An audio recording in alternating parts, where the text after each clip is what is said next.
Good evening, night owls, and welcome to Whisper Crowley. Tonight, I will guide you into a world of darkness, hoping to help you relax and unwind. Perhaps some of you will even drift into a haunting yet soothing sleep. Before we begin, let me know where you're listening from and what time it is for you. And now, we begin. Good evening. My name is Michael, though it's been a long time since I've heard anyone say it with any affection. If you've come this far, I only ask that you read without immediate judgment. I've punished myself enough already. I needed to write everything down because in silence, I feel myself going mad with each passing day, each hour. I'm increasingly convinced that part of what happened might have been created by my own mind. But I still feel the consequences of what I experienced on my skin. I'll try to be direct, explaining everything in a way that makes sense to someone who doesn't know me. Perhaps someone will find some logic in what I've become. I was born in a simple house in rural Pennsylvania, with walls that needed repair and too many people under one roof. My parents always worked hard, but couldn't manage to provide everything we needed. I had 6 siblings, and shortly after I turned 10, a distant aunt offered me the chance to live with her and her husband in another town, supposedly for better opportunities. My mother gave me a tight hug and only said, "Make the most of it." I understood that for them, it meant one less mouth to feed. I ended up in an upper-middle-class neighborhood in a gated community where I lived from ages 10 to 18. The couple who took me in, Aunt Elaine and Uncle Charles, had an adopted son named Patrick. He was a year older than me, and from the first moment, I sensed that Patrick occupied a place I would never reach. He wasn't just their son, he was the center of attention. Anything he did was cause for praise. Any supposed talent of mine seemed insignificant in comparison. The differences were clear in our daily routine. Patrick had a room to himself with custom closets, thick curtains, and a computer no one else was allowed to use. I slept in a makeshift space in the attic, with a mattress that creaked whenever I moved. When Aunt Elaine saw Patrick sitting in the living room, she'd kiss his forehead, offer cookies, and ask about his studies. If she found me walking down the hallway, she'd at most say, "Hi, Michael, everything okay?" and continue on her way. At school, Patrick had access to tutoring, expensive materials, foreign language courses. I got whatever was left over. It wasn't necessarily a bad life. I wasn't hungry, had reasonably good clothes, and for the first time could attend a private school. But the constant comparison was cruel. See how dedicated Patrick is. Try to study like your cousin Michael. These were phrases that left me speechless. I tried, but I never reached the ideal they projected onto him. When I was 14, something small happened that marked me deeply. Patrick had received a new video game console, and impulsively, not knowing it was forbidden, I turned it on to try it while he was at a friend's house. After a few minutes, Aunt Elaine came upstairs and caught me in the act. It was a scandal. Do you think it's right to take Patrick's things without asking? Such ingratitude. I didn't respond, just handed her the controller and left. From then on, I became more silent. Over time, I learned to accept that I wouldn't fit in well there, that Patrick was the center, and I was just an appendage to the family, almost like a favor. My adolescence was reduced to feeling like an intruder in someone else's home, a place where I didn't feel I had roots. When I turned 16, I asked for a part-time job at a print shop to have some money and feel useful. I studied at night. My grades weren't perfect, but they weren't bad. Yet no matter how hard I tried, the comparison was always there. Did you see Patrick's grades? He's number 1 in his class. Be like him. They never asked if I needed help or had other ambitions. At 17, Patrick started dating a girl from school, and shortly after, they announced she had gone to study abroad. He suffered, but everyone was there to comfort him. When my only friend moved away, I simply continued in silence. I had the impression that in that family's eyes, my suffering was always secondary, something I needed to resolve on my own. At 18, tired of it all, I packed my bag and decided it was time to leave. I told Aunt Elaine and Uncle Charles that I was old enough to make it on my own. I thought they'd be surprised, but their reaction was just a discreet agreement. Patrick showed no astonishment either, just asked where I was going as if making small talk and offered a handshake. I gathered my things, which didn't even take up much space, one weekend, took a bus, and went to the outskirts of the same city to a small room I could rent with my salary. It was tiny, but it was mine. I stopped seeing Patrick, Aunt Elaine, and Uncle Charles for a long time.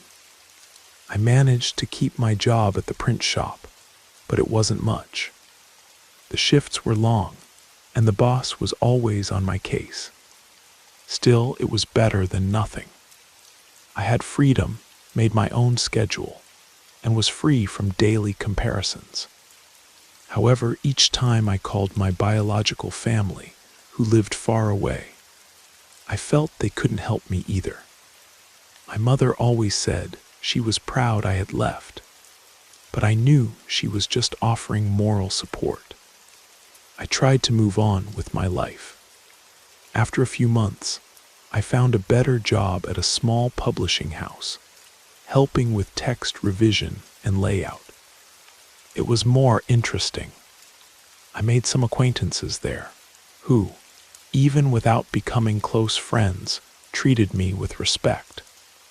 I began thinking about attending college, maybe studying graphic design, but I needed more money for that. I wasn't in a hurry, just determined. Then one afternoon, I received an unexpected phone call. It was Patrick. I couldn't believe it at first. It had been more than 2 years since I'd had any contact with him. His voice remained polite, but there was an urgency to his tone. "Mike, how are you? Hope you're well. I've been looking for you. Your parents gave me this number." I responded something vague, confused. I had no idea what he wanted. "I'd like to invite you to dinner at our house. My parents are having a celebration. I have news, and I think they wanted you to come too." My first reaction was to find it strange. It had been a long time since anyone had invited me anywhere, but I was curious. I accepted. He told me the day and time would be Saturday at the same house where I grew up. I hung up the phone, wondering what it could be. When the day arrived, I took a bus to a stop nearby and walked to the gate of the community. In no time, I was ringing the doorbell of the house, where I had lived from ages 10 to 18. Aunt Elaine opened with a slightly forced smile, as if she had rehearsed it. Uncle Charles appeared right behind her, with the same expression of someone who doesn't quite know what to say. I nodded, and they invited me in. I noticed the house was decorated. The dining room table had flowers and candles. There was a large cake on the sideboard. Finally, Patrick appeared, all smiles, and with him came Letitia, his fiancée. That's how they introduced her to me. At first, she caught my attention not just for her physical beauty, but for the sweet way she spoke to me. She briefly hugged me as if she already knew me and said, "You're Michael, aren't you? Patrick is always saying you're part of the family." "Yes, that's me. Nice to meet you." There was a simple dinner, and afterward, Patrick and Letitia explained they were planning to get married soon. He had finished an engineering degree and received a job offer in another part of the country. And she had a degree in business administration.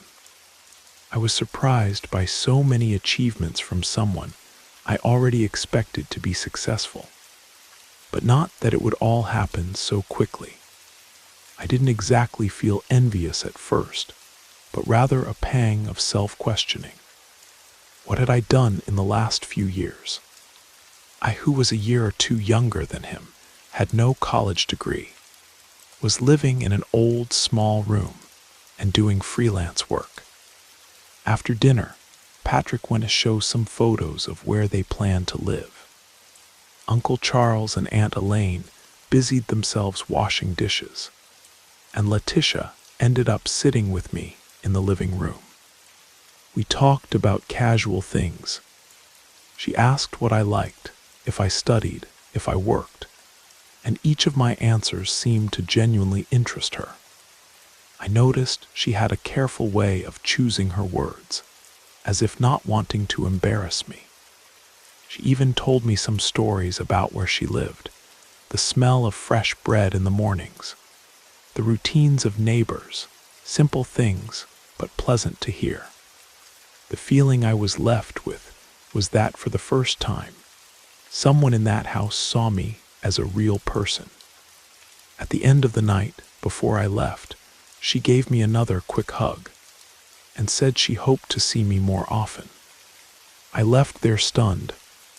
That same week, I received a message from Patrick saying they would be staying at my aunt and uncle's house for a few days because they had to organize wedding details.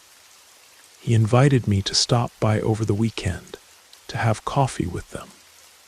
I was hesitant as I still harbored bitter memories, but I accepted. Perhaps because I was in need of some kind of family contact, even if belated. I showed up on Saturday, and again, Letitia was extremely welcoming. She asked about my projects, complimented drawings I had made in adolescence. I don't know how she knew, but she said Aunt Elaine had mentioned it. That affected me in a way I hadn't expected. Over several weeks, I frequented the house for lunches and conversations. Whenever Patrick had to take care of something outside, Letitia would end up staying in the living room, and we would talk. At certain moments, I noticed how she praised Patrick, spoke of him as if he were an admirable man. And indeed, he had built a lot in a few years. At the same time, I noticed that with each small problem in organizing the wedding, Letitia would become tense, anxious, as if afraid everything would fall apart. I didn't talk much, but I liked to hear how she faced each obstacle. She conveyed an image of strength while exhibiting a certain fragility. One day, I caught myself thinking about her at night in my small room, unable to sleep. I began to notice signs that I was feeling something different for her. It wasn't just admiration. It was a kind of strange, almost obsessive enchantment. I would look for her in the hallways, try to find out if she needed help, ask about the decoration items she wanted to buy. One day, Patrick noticed I was there more than usual and joked, "You've become our wedding planner, Mike." I gave a hollow laugh, said I was just bored in my room and thought I could help. He didn't seem to suspect anything. It was then that I accidentally overheard Aunt Elaine talking to Letitia in the garden. I was sitting behind a wall, looking at something on my phone, and heard my aunt's voice. Have you noticed how Michael is always available? He doesn't seem to have much of a life of his own. He's always been like that, kind of directionless. Patrick is the real fighter. I didn't understand Letitia's response well, but she seemed to defend my position, saying I was talented but hadn't had the same opportunities. I was moved by that. It was the first time anyone had defended me in that house. Gradually, as I saw Letitia transitioning between the joy of engagement and the exhaustion of preparations, I grew emotionally closer. It began to hurt because, while I felt the desire to be near her, I knew she was committed to Patrick. He had never treated me badly since I started frequenting the house again. But that aura of the perfect son reminded me of everything I wasn't. After some time, a ridiculous thought emerged in my head. What if I could have her for myself? She's the only one who truly sees me. This idea began to grow. It was absurd, I knew. But there were moments when I would see her walking around the house with her hair tied back in a way that accentuated her face, or looking at her phone, worried about some flower vendor. And I felt nothing else mattered besides being by her side. It was in this phase that I made the biggest mistake of my life. Near my work at the publishing house, there was a square with various stalls selling esoteric products: candles, incense, teas, amulets. I always found it somewhat curious, but had never bought anything. One afternoon after leaving work, I found myself walking there, stopping in front of one of the stalls. A woman called out to me, "Want a protection bath, my son? You have a heavy look." I replied that I didn't need it. I was already turning to leave when she insisted, "If you're suffering from love, I can help you." I felt a chill. I tried to disguise it. "Sorry, I'm not suffering from love." "Are you sure?" She looked at me with a smile that seemed ironic to me. I stood still, not knowing what to answer. She invited me to sit on a small bench beside the stall. There was no one around, as it was late afternoon on a quiet day. After observing me for a few seconds, she stated, "Someone is out of your reach, isn't it? But it's not impossible. There is a way. It's not simple, but if you're willing, I can teach you."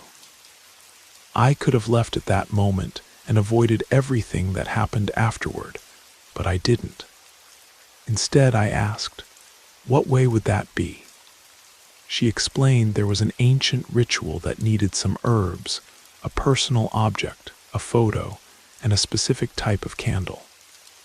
However, she warned it would be risky, that it would require care, and mainly that it would have a price. According to her instructions, I should offer something to the couple, make them ingest a sweet that would have something extra mixed in. This would create an atmosphere of discord between them, and I would become the trusted person she would cling to. But she repeated, "The price is high, boy.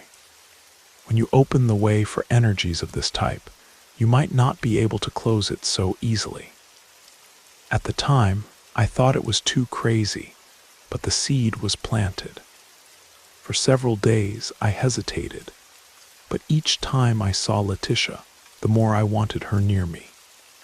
My head began to fantasize that a little witchcraft wouldn't hurt, that I just wanted to force a chance.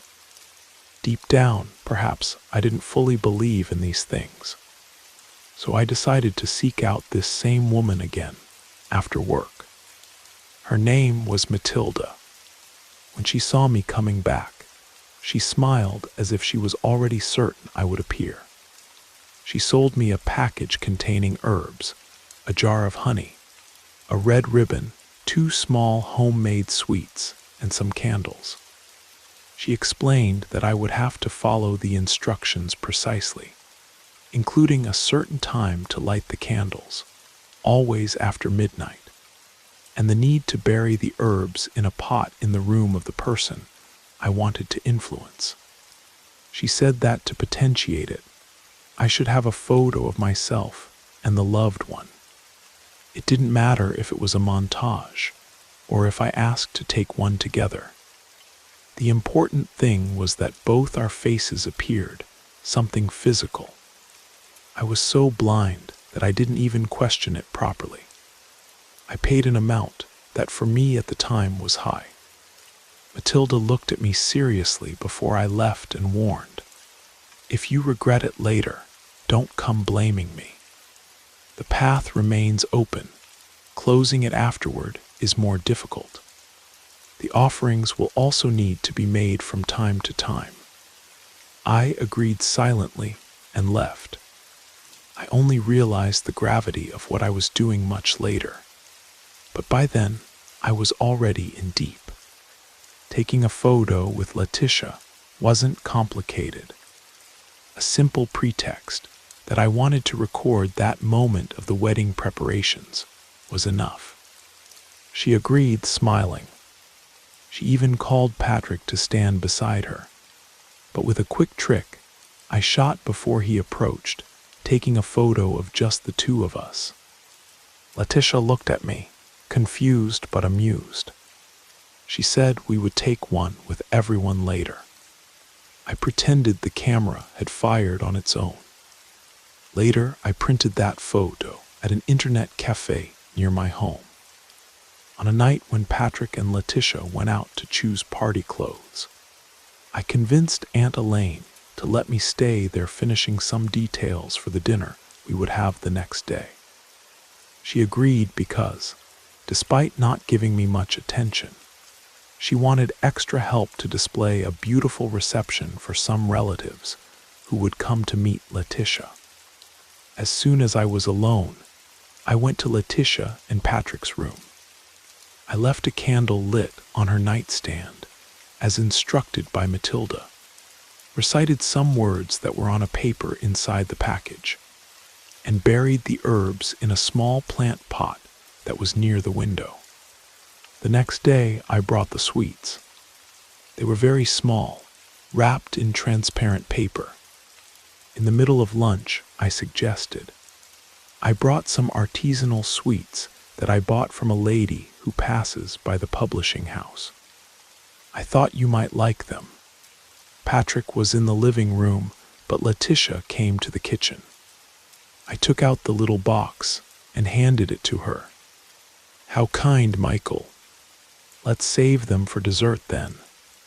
I thought she was going to offer me some too, but she didn't.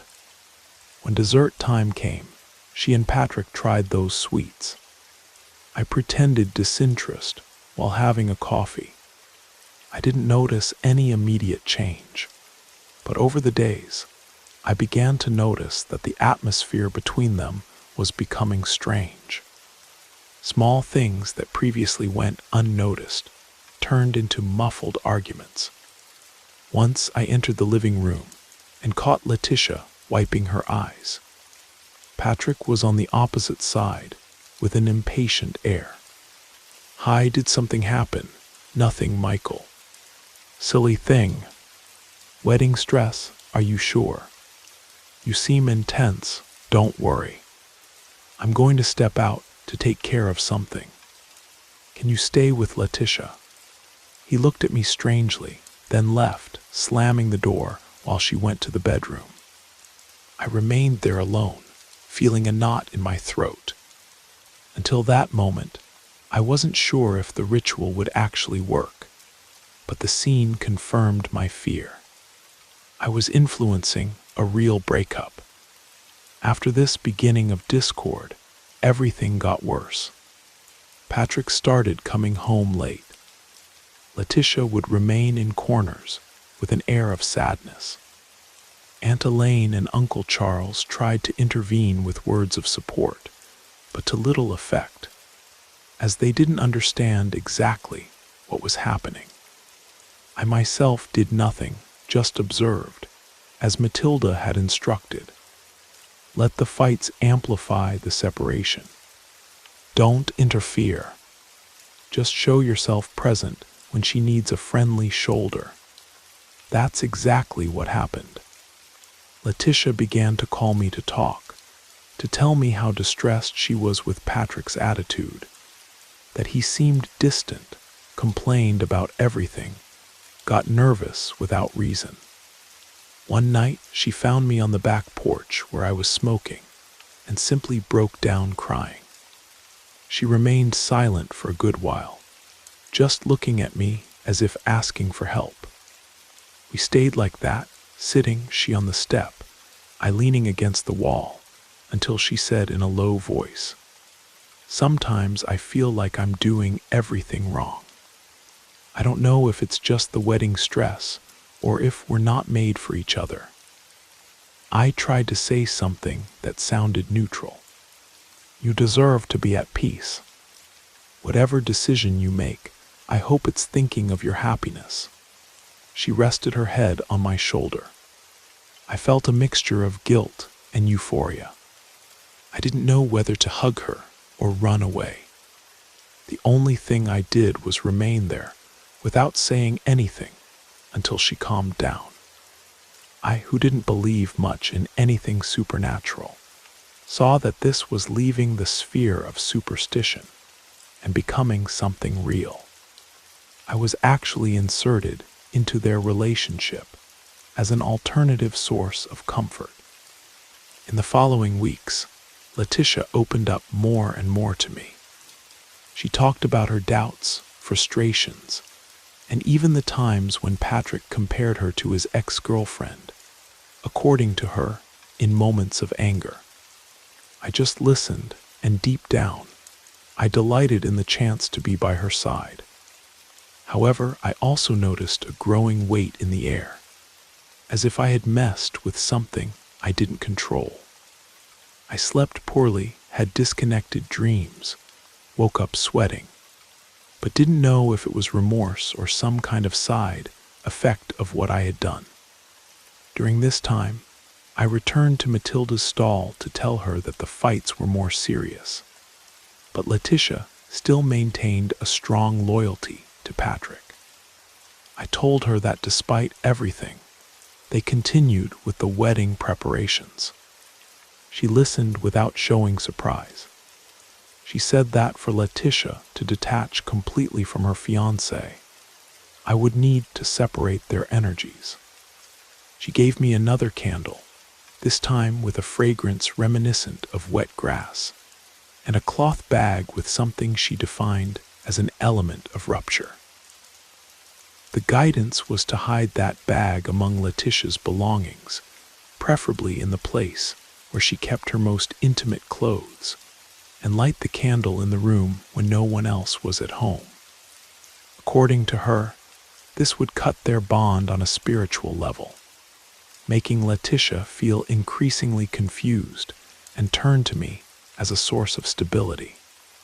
She repeated that there would be consequences, and that I couldn't stop the process in the middle without running risks. I thought it all exaggerated, but I was already deep into that madness. At the first chance I got, I searched Letitia's drawer and hid the bag under a pile of socks.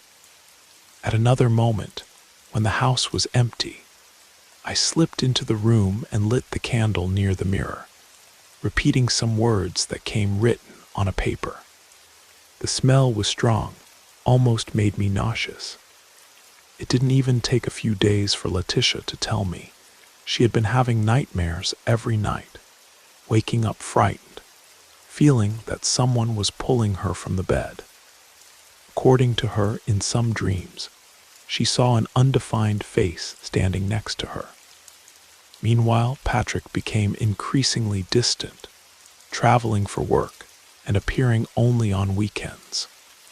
Letitia was overcome by stronger and stronger anxiety attacks. One afternoon, she asked me to accompany her on a walk around the neighborhood because she needed to clear her head. We walked through the community, and she talked about not recognizing herself, that she was hurt by Patrick, but at the same time afraid to give up everything. Finally, one night when Patrick had gone out to meet college friends, Letitia and I stayed in the living room watching some random movie on television. She pulled the edge of my arm, asking me to sit beside her. We remained there close. At one point, she rested her head on my chest, letting out a heavy sigh. I didn't need anything beyond that minimal gesture to understand that something was breaking inside her. If this were a movie, it would have been the scene where the characters finally kiss, but it didn't happen. At that second, we just remained in silence. However, the tension was clear. The arguments continued, more intense.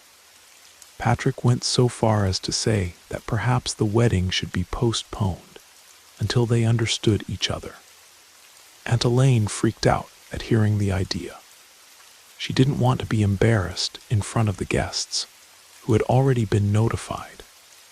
Letitia cried in corners, confused. I felt a mixture of pleasure and guilt. I knew it was the result of something I had caused, but I couldn't stop. More and more, I wanted Letitia just for myself. It was then that the perfect opportunity presented itself. Patrick traveled over a long weekend to resolve details of an engineering project. Letitia remained at the house alone. On Saturday morning, I went down to the kitchen and found her with dark circles under her eyes, a cup of coffee in hand. She said she hadn't been able to sleep and asked if I could stay with her until she managed to relax. We stayed there talking about movies and music for several hours in an attempt to distract her. At night, we decided to watch something on television. She wore simple clothes and appeared to have no energy at all. Around 11 at night, she rested her head on my shoulder and began to cry, saying that everything was falling apart, that Patrick was no longer the same, that she didn't recognize herself in that relationship. I just hugged her and remained quiet. After a while, she looked at me and slowly approached until our lips touched. It was a short but intense kiss. Afterward, it seemed like she wanted to pull away, as if she had made a mistake. But something in me pulled her back, and that night we slept together. It was a whirlwind of sensations that, however, didn't bring me the immediate happiness I had imagined. I woke up in the morning and didn't find her in the room. She was in the kitchen, huddled in the chair, unable to look at me. We didn't exchange many words. I could tell the guilt weighed on her. During the following weeks, Letitia oscillated between seeking me out and regretting it. She no longer conversed properly with Patrick, but also didn't commit to anything with me. I, for my part, pretended everything was fine when in reality, I saw the situation spiraling out of control more and more. It came to a point where Patrick, suspicious of something, went through Letitia's phone and found messages from me. They were relatively innocent conversations, but full of insinuations. He confronted her. She freaked out, saying she couldn't take so much suspicion anymore. Finally, after an argument that I witnessed from afar, Patrick packed his bags and left the house. That was a shock for everyone, but especially for Letitia, who locked herself in the room for days, crying and not accepting food from anyone except me. It seemed she placed on me the responsibility of helping her survive it all. At first, I even felt a kind of victory. She was by my side, after all. But time showed that the situation was different from what I had expected. Letitia was not happy with me. She was just fragile, confused. She began to depend on my company for everything. At night, she would come to my room and lay down without talking, just leaving her body next to mine, as if trying to escape her own mind. There was no more passion there. It was a relationship of unhealthy dependence. My initial euphoria gave way to a strange sensation of boredom and frustration. I realized I no longer desired her in the same way. Perhaps achieving what I wanted so suddenly had killed my enthusiasm. Or perhaps it was the way she remained in corners, dejected, repeating that she didn't know what had happened to her. Meanwhile, Patrick gave no sign of life. Aunt Elaine and Uncle Charles, distraught by the tragedy of the canceled wedding, traveled frequently to try to resolve pending family business, and according to them, give time for Letitia and Patrick to think. So during this period, I practically lived there, helping with tasks and pretending everything was under control. Deep down, they didn't see me as a priority, but they tolerated me in the house because I was a support for Letitia. After all, the ceremony could still be resumed if she recovered. It was during this period that Letitia found some kind of support. One day, I returned home and heard her talking to someone on the phone, mentioning something about a nearby church where she was getting spiritual counseling. I couldn't help but notice that gradually, she began introducing items into the house like a Bible, some printed prayers, a crucifix hanging on the bedroom wall. I asked what that was, and she responded with a calm voice, "I'm seeking faith. I need to rid myself of an evil that has been consuming me. My friends suggested I talk to a pastor, and he has been guiding me." I didn't pay much attention, thought it was just a phase, but as the days passed, I noticed a clear transformation. She started dressing more simply, stopped talking about the wedding or about our involvement, began attending religious meetings in the neighborhood. She would return with a more determined expression on her face. She seemed to be in search of a liberation I didn't understand. At night, while I tried to watch movies or dozed on the sofa, I would hear her prayers in the bedroom. That began to irritate me in an irrational way. It was as if each word she recited was an accusation against me. There was one night when I came home late, drunk, and found her lighting a white candle in the hallway. I got furious and asked what her intention was. She responded with a firm voice, "I want peace for myself and for this house. I think a lot of bad things were brought here." I almost rolled my eyes. I gave a push to the chair where the candle was, but she held it firmly without looking at me. That simple gesture made me feel a chill I can't explain. In the following days, I stopped talking to her. One day I came home, and she was in the living room, sitting on the sofa, holding the Bible. She looked at me serenely and said, "I know you did something. Someone at church told me I was under the influence of a spell." At first, I didn't believe it, but everything makes sense. I've had nightmares, got involved in a situation that wasn't like me, felt trapped. I asked questions, put details together, and discovered that the discord began right when you reappeared here more frequently. I was paralyzed. I thought about making an excuse, but something in her expression disarmed me. So I evaded, "What nonsense is this? Are you crazy? You really think I did witchcraft? Don't pretend. I won't scream, I won't fight. I just want you to know that I'm no longer under this effect, whatever it is. And I've decided to leave, to find Patrick again." He forgave me right away. I gave an incredulous laugh. I tried to argue that Patrick would never forgive her for everything that happened, but she silenced me. You don't understand what forgiveness is.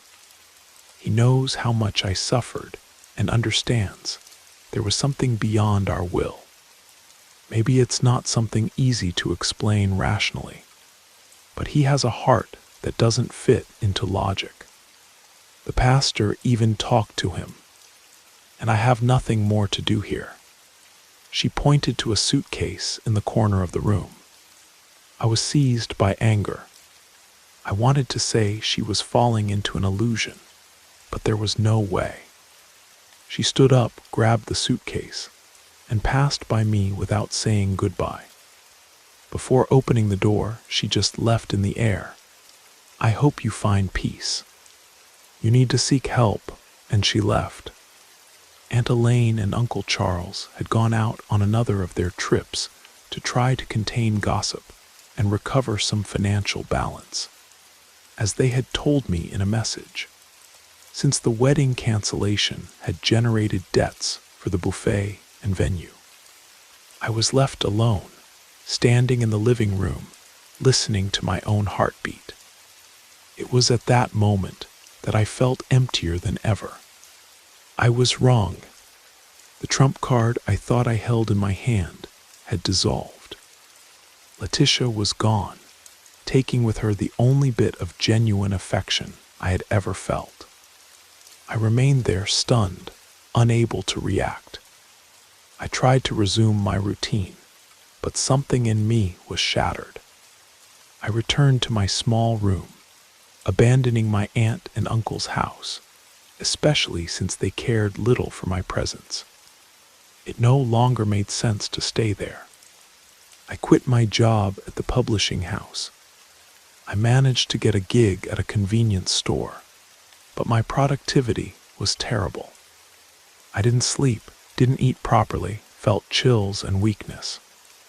Many would say it was depression. Maybe it was, but I also dreamed of Matilda's voice, that witch doctor calling me from a dark corner of a square. One night, I tried to revisit that square to find her. I wanted to understand if there was any way to reverse what I had done. But her stall was no longer there. I asked some of the older vendors, and one of them vaguely remembered a woman who went by Matilda, but said she had left after an alleged disagreement with local authorities. No one knew where she had gone. I went home even more confused, with the sensation that I might never find her again, as if the way back had been closed. As the days passed, strange occurrences emerged. I would find pieces of dried herbs on top of my bed, even though I had nothing of the sort in the room. The closet would creak as if someone were opening and closing it from inside. I found a dark stain on the ceiling that wouldn't go away, no matter how much I cleaned it. My neighbors complained they heard me talking to myself in the middle of the night. I didn't remember these nocturnal conversations. It could be sleepwalking or some hallucination. More and more, my sanity was crumbling. I began to see Letitia's face in old photos that I swear weren't there before. Once I opened the drawer and found a printed photo of the two of us smiling. I didn't recognize that smile. I tried to tear up the photo and throw it away, but it would reappear in other corners of the room. The strangest thing is that, although I was fully aware it could be my mind playing tricks on me, the evidence seemed too tangible. Flies began to appear in the bathroom, even without any trash nearby. Doors would slam during the night. There were moments when I heard Aunt Elaine's voice calling me from outside, but when I ran to look, there was no one. I went to a health clinic, reported insomnia and anxiety. The doctor suggested therapy, prescribed a mild sedative. I tried for a few weeks, but felt even worse. The nightmares became more vivid. I dreamed that Letitia looked at me without expression, holding a lit candle while her shadow stretched along the wall. I always woke up exhausted. I made the decision to return to the community and try to talk to Patrick or my aunt and uncle, even if it was to ask for help. However, when I got there, the guard told me they had extended their trip for an indefinite time. They didn't even know if they would return to that house. I was left with the feeling that everyone had purposely disappeared from my life. Without any support, I closed myself off even more. I stopped looking for work, stopped going to social places, spent days locked in that room. My eyes seemed not to recognize my own reflection in the mirror. I remember that once, looking at myself, I had the impression my face was becoming deformed, as if I were no longer myself. I blinked hard and saw that I was normal, but the dread continued. On another occasion, I went to get a glass of water in the kitchen and had the clarity of hearing footsteps behind me, followed by a murmur that sounded like my name. It was as if something was always following me, but I didn't have the courage to face it. The few times I tried to resort to faith, I felt my body weigh down, as if something were repelling me. I passed in front of a church and had palpitations, a cold sweat. It might have just been anxiety, but it seemed like a physical impediment.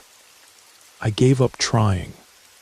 I started lighting cheap incense, buying self-help magazines, but nothing had any real effect. At times, I would stare fixedly at my phone, contemplating sending messages to Letitia or Patrick, but something prevented me. Deep down, I knew any contact would only bring back the memory of what I'd done, and the shame of admitting guilt. On social media, I saw a photo of them together on a trip. They were smiling, embracing, and it seemed to me that she had recovered her vitality. That created a tightness in my chest, a feeling of total abandonment. I knew I no longer belonged to their world. During this period, I began to write compulsively on sheets of paper about everything that had happened, about the spell, about the anger toward Patrick, about the insane passion for Letitia, about the envy I've always carried.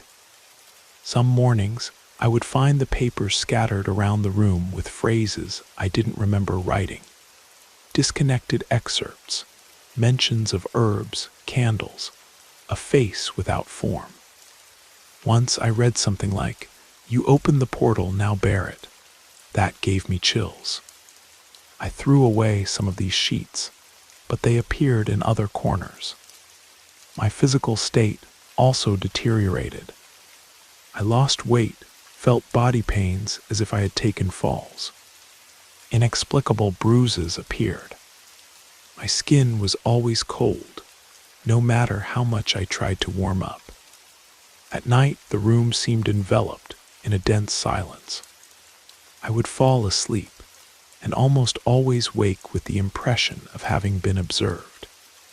Although I tried to dismiss this idea as a cliché, the sensation was genuine. One early morning, I had a nightmare in which I returned to Letitia's room, but the bed was empty. Suddenly, someone closed the door behind me, and I couldn't get out anymore. I woke up feeling my heart racing so much that I thought I was having an attack. I got up to drink water, and passing through the corridor, I saw the closet door half open, swinging. I tried not to pay attention, but I heard a low sound as if something had moved in there. I didn't have the courage to look. I ran back to my room and blocked the door with the dresser. I no longer count the days. I live in a state that's almost lethargy. Sometimes I feel an intense desire to leave, but I have nowhere to go. My distant relatives can't help me, nor do I know if I want to be near anyone in this state. Some nights when I curl up in bed, I have the impression that Letitia is outside, not the flesh and blood Letitia, but a presence that reproduces her silhouette. I don't open the door to check. I just hear light noises as if something were scratching the wood. Thinking about what might be on the other side paralyses me. I write all this in the hope that someone will one day find these pages and understand that I wasn't a psychopath, but a fool who allowed himself to be carried away by envy and a sick passion. If occult forces exist, I messed with them irresponsibly. If it's all just internal madness, then my brain betrayed me and threw me into a personal hell. In either hypothesis, the result is the same. I'm paying for my arrogance. The life I imagined with Letitia by my side doesn't exist. The feeling of conquest and revenge against Patrick doesn't exist. What exists is this increasingly dark room, my aching bones, and the memories of the few moments when I felt loved by her. And yet, I know they were partly forged by a spell, a cowardly manipulation. I don't think I can even call it love. Sometimes I wonder what would have become of me if I had simply accepted my path, worked honestly, and dealt with the frustration of not being as successful as Patrick. Perhaps I would have moved on, met someone who liked me without needing artifices, formed a family. But that's not what I chose. I chose the darkest shortcut, and now every step I take sinks me deeper into this quagmire. I don't know how much time I have left in this house, or in the world. I don't know if when I die, I'll have any rest. I imagine not. But if someone reads these lines, let it serve as a warning. Messing with what you don't control, especially when it comes to others' feelings and energies, can cost much more than you're willing to pay. It cost me everything.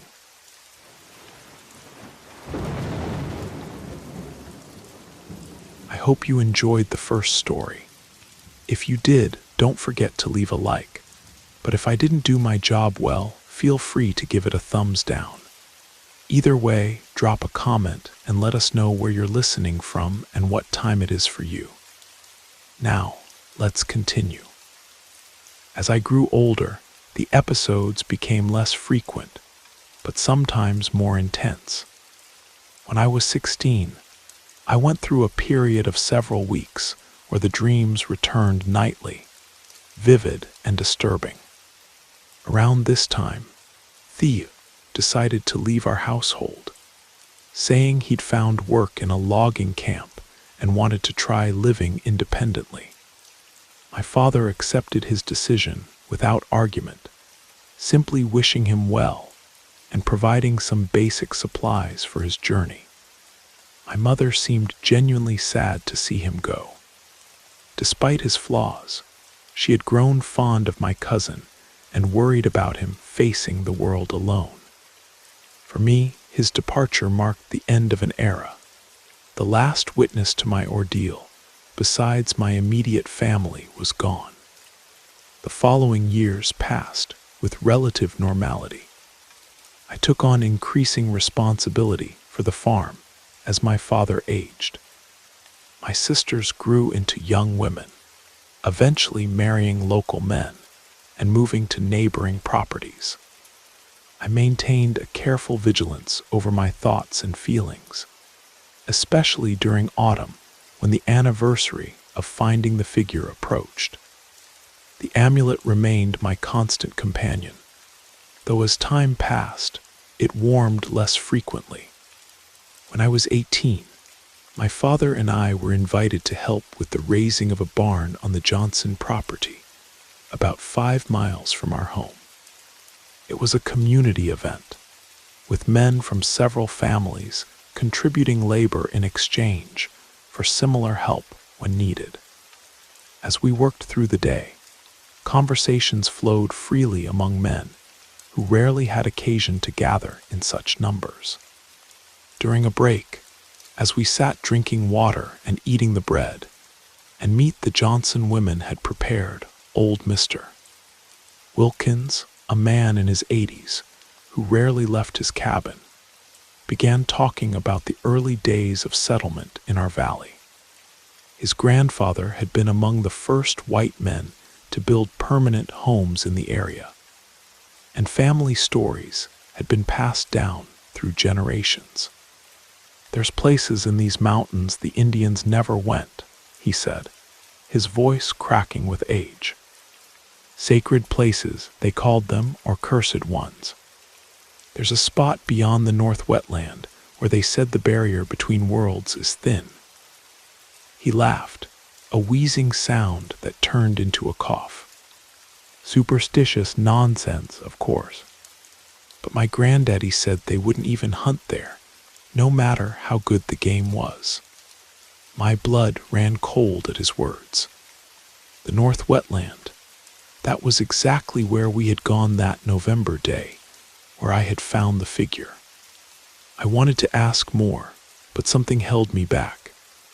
My father caught my eye across the gathering and gave a subtle shake of his head, warning me to stay silent. That night I couldn't sleep. The old man's words kept repeating in my mind. I found myself wondering about the history of that stone circle, how long it had been there, who had created it, and for what purpose. Had others found objects there over the years? Had they suffered as I had? I touched Aurora's amulet, finding comfort in its familiar texture and the slight warmth it always seemed to hold. The next morning, I asked my father about his warning look at the barn raising.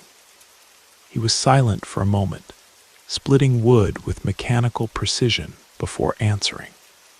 "Some things are better left undisturbed," he said finally. "Questions lead to more questions, and before you know it, you're walking a path that takes you places you shouldn't go." He embedded the axe in the chopping block and looked at me directly. "You're well now. Let sleeping dogs lie." I understood his concern, but couldn't entirely embrace his philosophy. The experience had changed me fundamentally. How could I not seek to understand it? Yet I respected his wishes and didn't pursue the matter openly. Instead, I began making occasional trips to Henderson's cabin, ostensibly to deliver extra produce or game, but really to ask questions about what had happened to me. Henderson was more willing to share knowledge than my father, though he remained cautious. Over several visits spanning months, I pieced together a fragmentary understanding of the figure I had found. According to Henderson, certain objects serve as anchors or vessels for entities that exist outside our normal perception. Things older than human civilization that occasionally interact with our world. The indigenous peoples who lived here before us understood this. He explained one evening as we sat by his fire. They created containment sites, places where such entities could be bound or trapped using specific materials and symbols. The stone circle you found was likely such a site, maintained for generations, until knowledge of its purpose was lost, or the people who tended it were displaced. But what was it? I asked. The thing in the figure, what did it want from me? Henderson was quiet for a long time before answering. Some would call it a spirit or demon, others an elemental force. The truth is more complex, and probably beyond our full comprehension. What it wanted was perhaps simply to exist more fully in our world, to experience through a human consciousness what it couldn't alone. These entities don't think as we do, their desires and motivations might be entirely alien to us. This answer didn't satisfy me completely, but I sensed it was the best explanation I would get. Some mysteries, perhaps, were not meant to be fully solved. As years passed, I built a life around the farm. My parents aged, my father's hands growing too arthritic for the heavier work, my mother's eyesight failing gradually. I took over most of the operation, hiring seasonal help when needed, but largely managing alone. I rarely spoke of my experience with the figure, though the amulet remained a constant presence around my neck, hidden beneath my clothing. The dreams never completely stopped, though they became less frequent, perhaps 1 or twice a year rather than monthly. Sometimes I would wake with the distinct impression that I'd been called by name, though the house would be silent, except for my parents breathing from their room. On rare occasions, I felt an inexplicable pull toward the northern part of our property, as if something were beckoning me to return to the stone circle.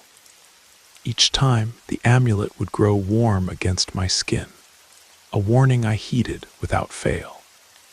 When I turned 21, Henderson passed away peacefully in his sleep. I attended his funeral, listening as neighbors shared stories of his healing skills and wise counsel. No one mentioned his deeper knowledge or the services he had provided to my family during my ordeal. That part of his life remained hidden, known only to those who had needed such help. I felt his loss keenly. He had been my link to understanding what had happened to me, and with him gone, a door to knowledge closed permanently. Or so I thought. A week after the funeral, a young woman knocked on our door at dusk. She introduced herself as Lily, Henderson's granddaughter, who had been living in a city back east. She carried a small wooden box with my name carved into its lid. My grandfather left instructions that this should be given to you after his passing, she explained, handing me the box. He said you would understand its significance. Inside, I found a journal bound in worn leather, filled with Henderson's neat handwriting. It contained information about various objects and locations he had encountered over his lifetime, including detailed notes about my case. More valuable than these records were the techniques he described for recognizing and resisting supernatural influences, knowledge he had apparently felt I might need someday, but hadn't shared fully during his life. The journal became my guide and companion through the following years. I studied it carefully, committing its lessons to memory. Through it, I gained a deeper understanding of what had happened to me and how to protect myself should anything similar occur again. Henderson had been more concerned about my condition than he had let on. His notes revealed that my case had been among the most severe he had encountered. The connection between me and the figure, unusually strong. On my 25th birthday, I sit here in the same farmhouse where I've spent most of my life, reflecting on the journey that brought me to this point. My parents are still alive, but elderly now, relying on me for most of their needs.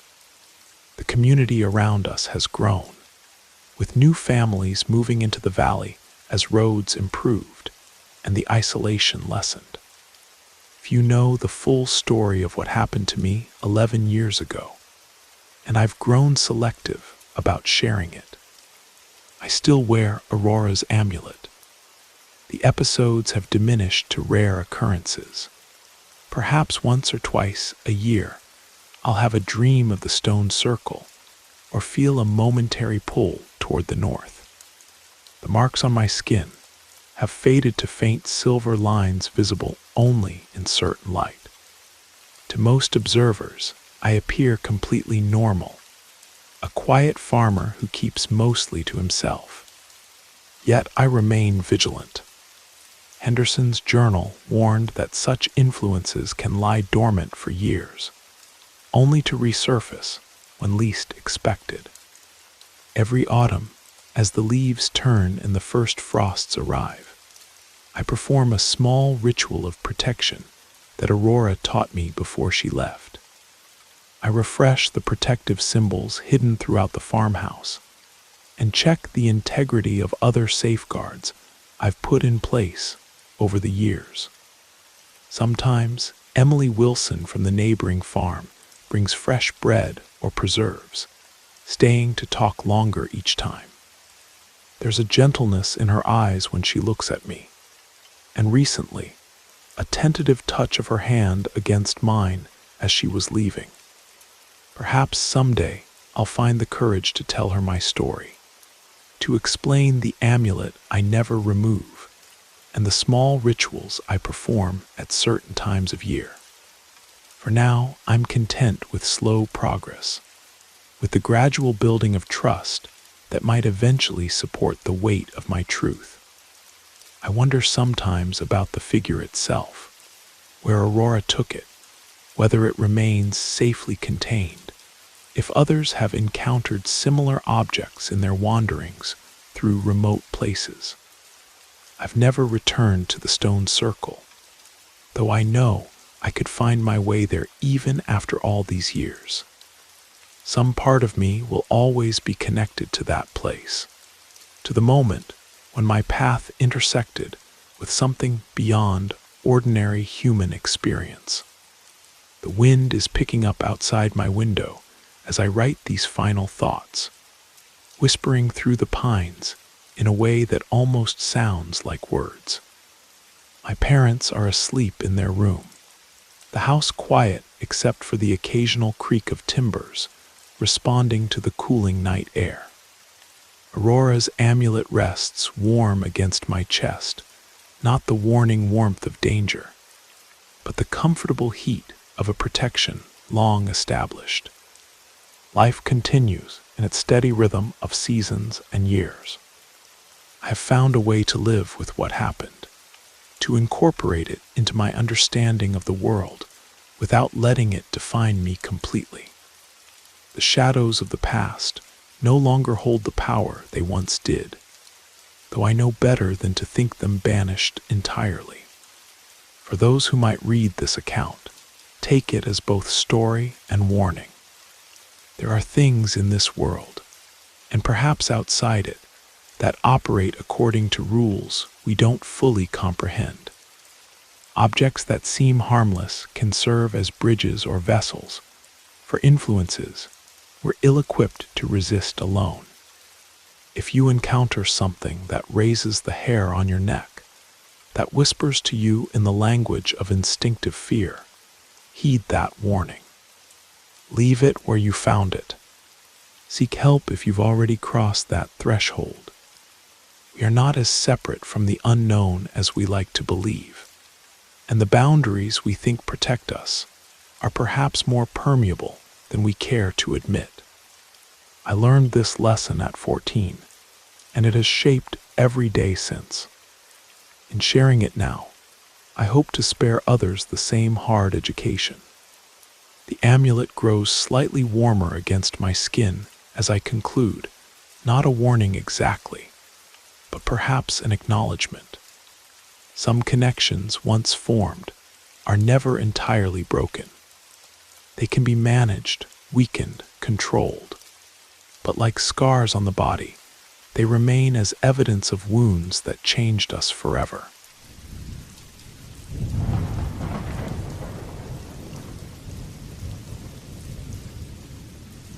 Good evening. My name is Adelaide. I'm 67 years old, and for as long as I can remember, I've lived in a forgotten little township nestled between ancient mountains. I won't tell you exactly where it is, or give details about nearby roads or farms. Here, the mornings are almost always misty. The scent of pine and wild thyme fills the air, and people grow accustomed to the silence, broken only by birdsong at dawn. I learned early that life moves at its own pace when the city is far away. I was married to Charles for 11 years, until one of the hillsides collapsed. He was helping neighbors clear a patch of land that had been damaged by heavy rainfall. As he went down to check a deeper section, the ground simply gave way beneath his feet. It happened so quickly, no time for rescue, no goodbyes. It was just me and my children afterward, Marcus and Elaine, still young at the time. From then on, I had to shoulder the burden alone, with no one to share the load. Marcus was always the introspective one, a boy who preferred to stay in his corner reading or drawing. Elaine, on the contrary, was outgoing and talkative. Even so, the three of us formed a tight-knit family. We grew some of our food in the backyard, sold pastries and preserves to the community. We weren't rich, but we managed to keep going. As they grew up, my children took different paths. Elaine secured a job as a saleswoman in a fabric store and settled right there, close to home. Marcus, younger and more curious, began to venture into other areas until a temporary position opened at a recreational center, something related to supervising water activities. He always had a passion for water, whether for swimming or just contemplating a stream. That opportunity seemed tailor-made for him. He moved to the center, staying away for weeks at a time, but visiting our township when he could. Sometimes he arrived exhausted, but still offered to help with small repairs, like fixing a faucet or mending the walkway. Then he would tell stories about what he saw and learned out there, speaking with a calmness I always admired. He wasn't one to complain, preferring to keep his worries to himself. In a way, that left me with an uneasy heart. I never really knew what was going on inside him.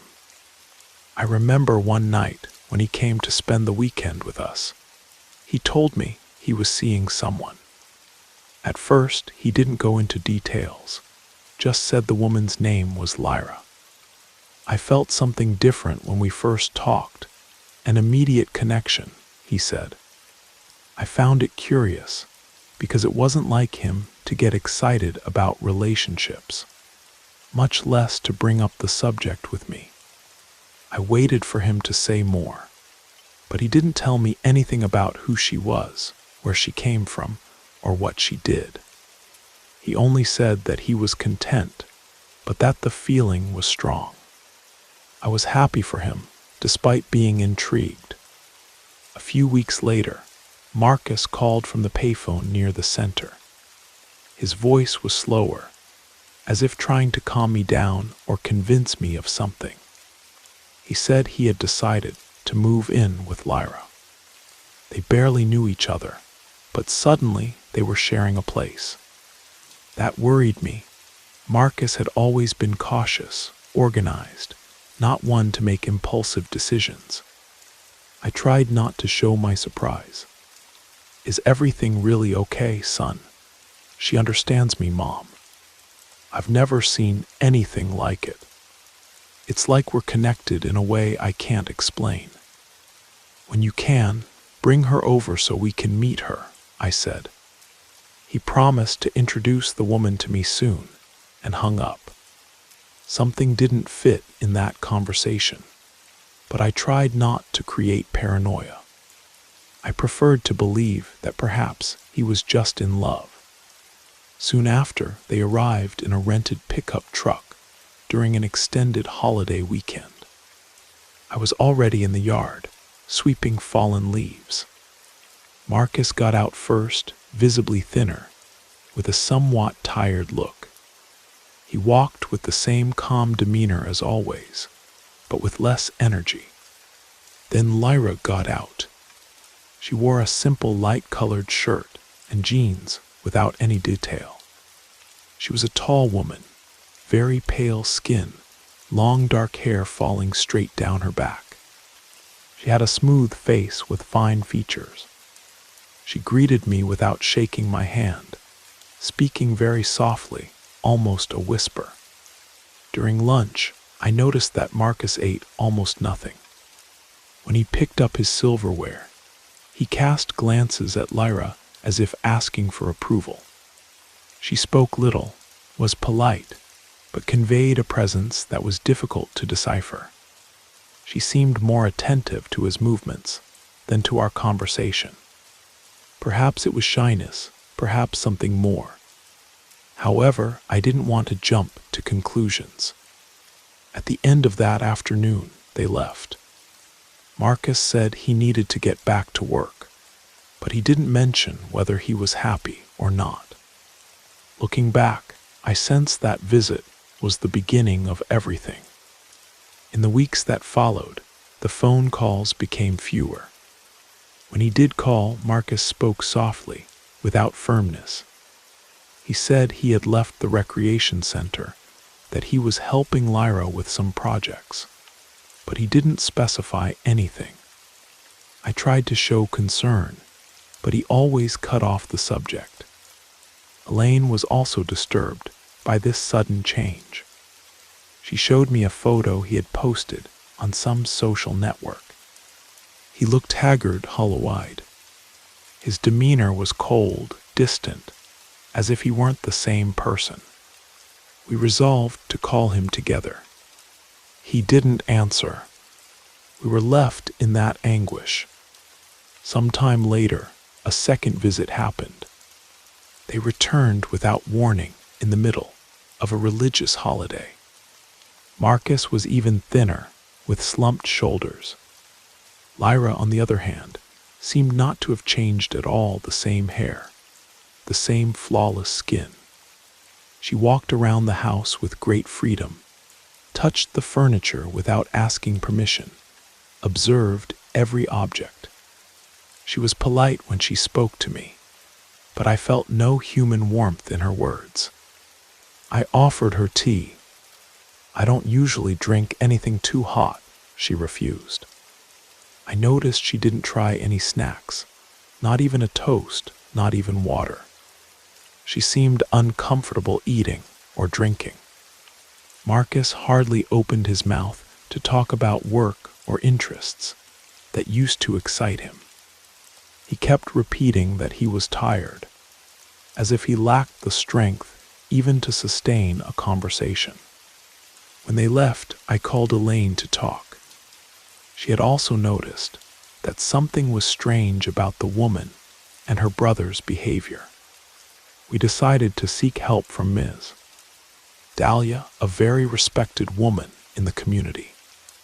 They say she understands herbs, prayers, and has been a midwife for several generations. We climbed up to her house, which was secluded near the hillside. There was no electricity or running water. We found Dahlia sitting on the wooden porch, spinning something with firm hands. I told her about my son's condition, described Lyra vaguely, and confessed that I felt a tightness in my chest, as if something very serious was happening. She listened without interrupting. At the end, she breathed deeply and told me that some people are easy channels for energies that don't belong to our world.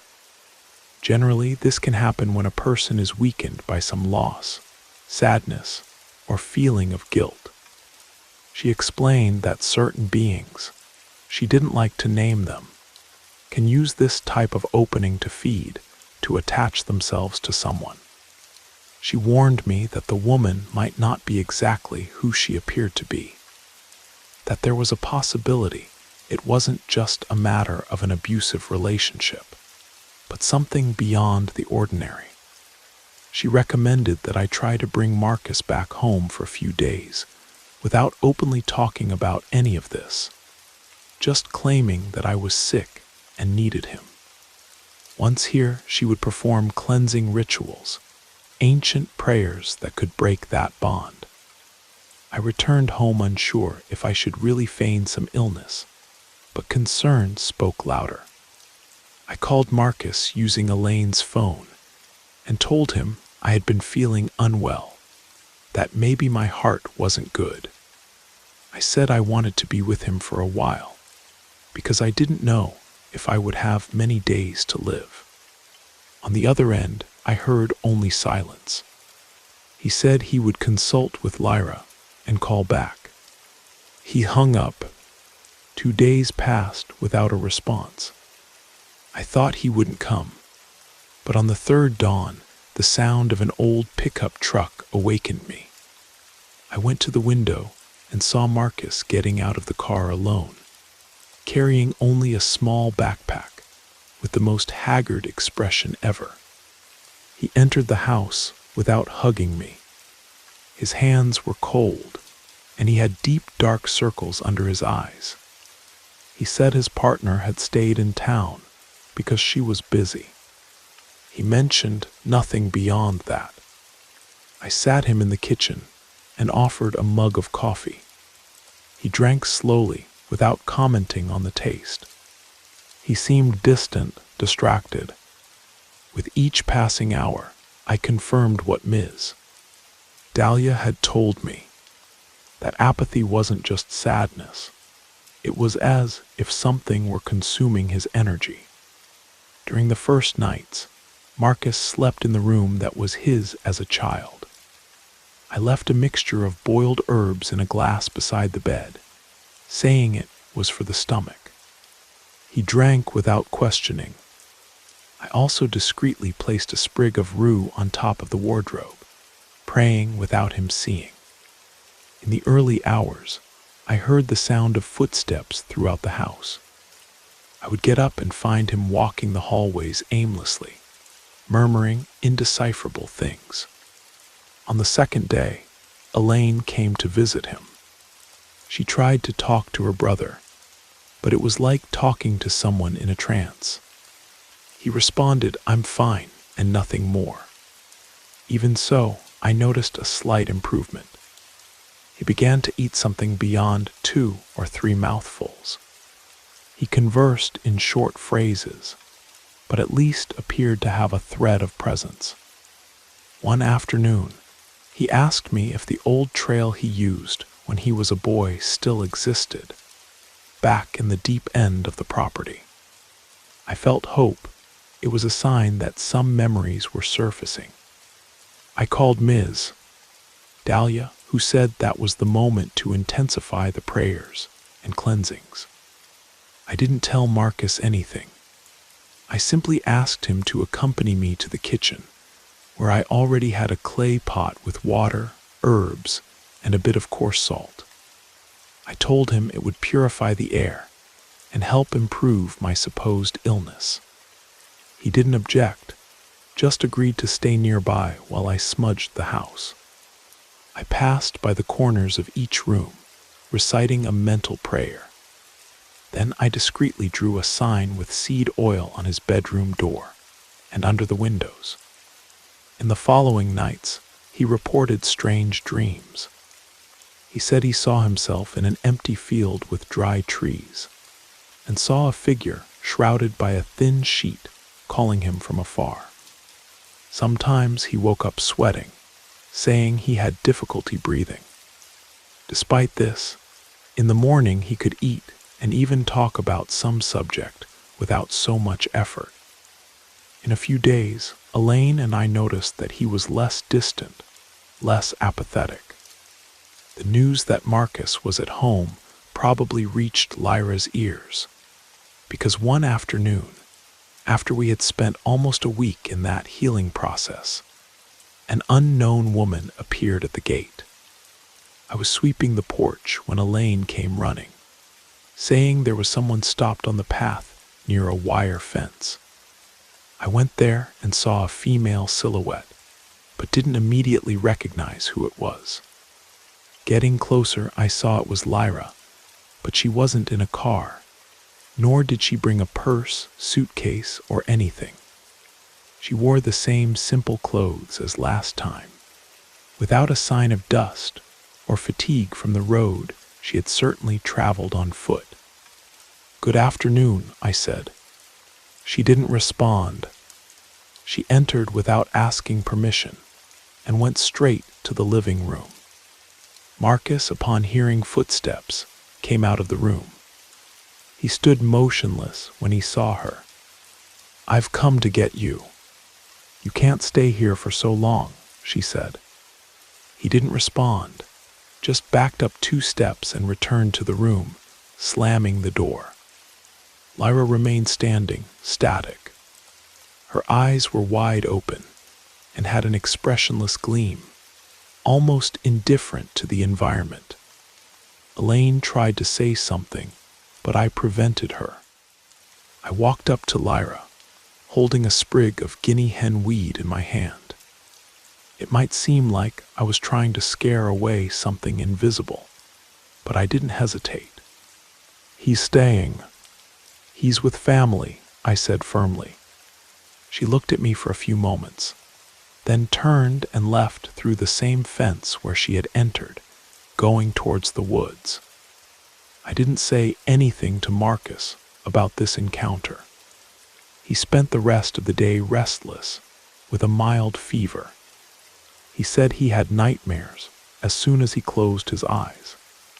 He spoke of an old cabin that he saw in dreams, surrounded by rusty objects, and of a woman who pulled his arm. He didn't mention names.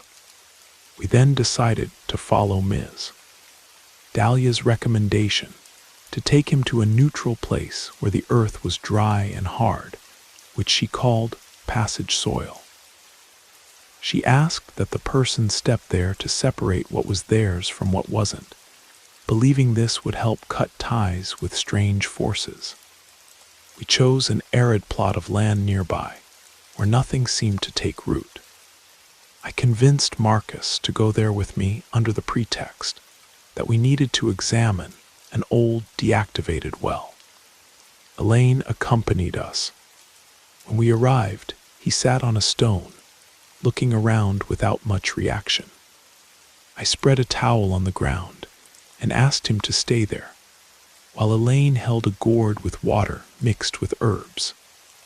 Marcus drank, made a slight grimace, but didn't protest. We remained in silence for several minutes. No wind, no sound of birds. To me, it was almost suffocating. Suddenly, I felt a pang in my chest, a kind of oppression. I looked back and had the impression of seeing Lyra in the distance, standing near a dry tree. I didn't move, but my heart raced. Then I blinked, and there was nothing more. When I turned my gaze back to Marcus, he had fallen sideways with his hands on the ground. I ran to him. He was conscious, but seemed to have momentarily lost strength in his legs. We helped him get up and left the place in a hurry, without saying much. From that afternoon on, Marcus began to show significant improvements. He went back to sleeping at normal hours, stopped walking around the house at night. He started eating a full plate without hesitation, even asked to see some of his old books stored in the closet. That gave me hope. Elaine and I, however, didn't let our guard down. We continued to make discreet prayers, lighting candles in the yard and burning mint and rue leaves. Ms.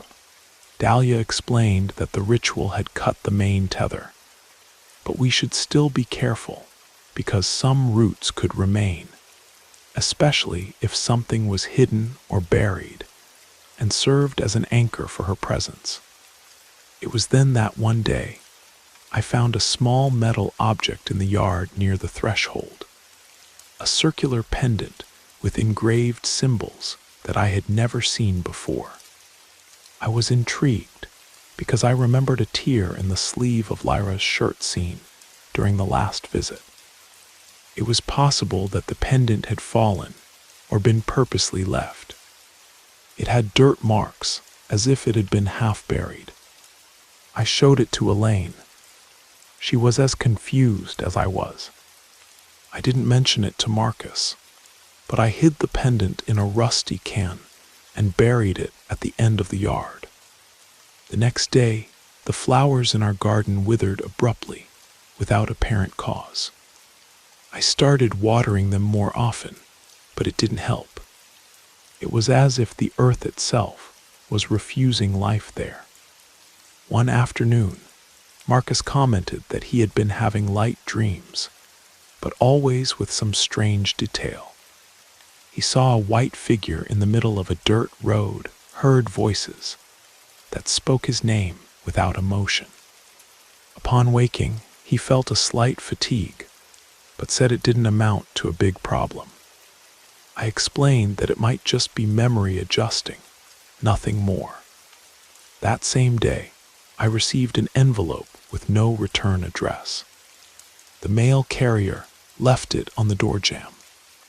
I opened it and found a blurry photo, as if it were very old, showing a woman in profile standing in front of something that could be an empty lake or a clearing. On the back, a phrase written with a fine-tipped pen, "I'm still waiting for you." There was no signature. I burned the photo in the wood stove. Instead of the smell of paper, I sensed an odor of mold and wet earth. I got goosebumps, but didn't say anything to anyone. I continued the day as if nothing had happened. Elaine, however, dreamed of our father. She woke up saying he was asking to protect her brother, not to let him sink again. He spoke of blood, of holding on, of restraining. I said it was just a premonition. She was nervous, but agreed to maintain caution. There was no more physical sign of Lyra. No letter, no call, no apparition. But the atmosphere in the house seemed heavier, as if the walls sustained some silent secret. Ms. Dahlia, visiting us at the end of one afternoon, commented that she would sense if something strong still prowled around Marcus. She noticed he was steady, but suspected that the energy persisted like a weak mist. She said we needed to conduct a final ritual to seal that door for good.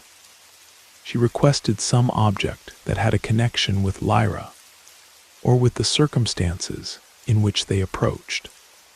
We had nothing more because everything that reminded us of her had been discarded or burned.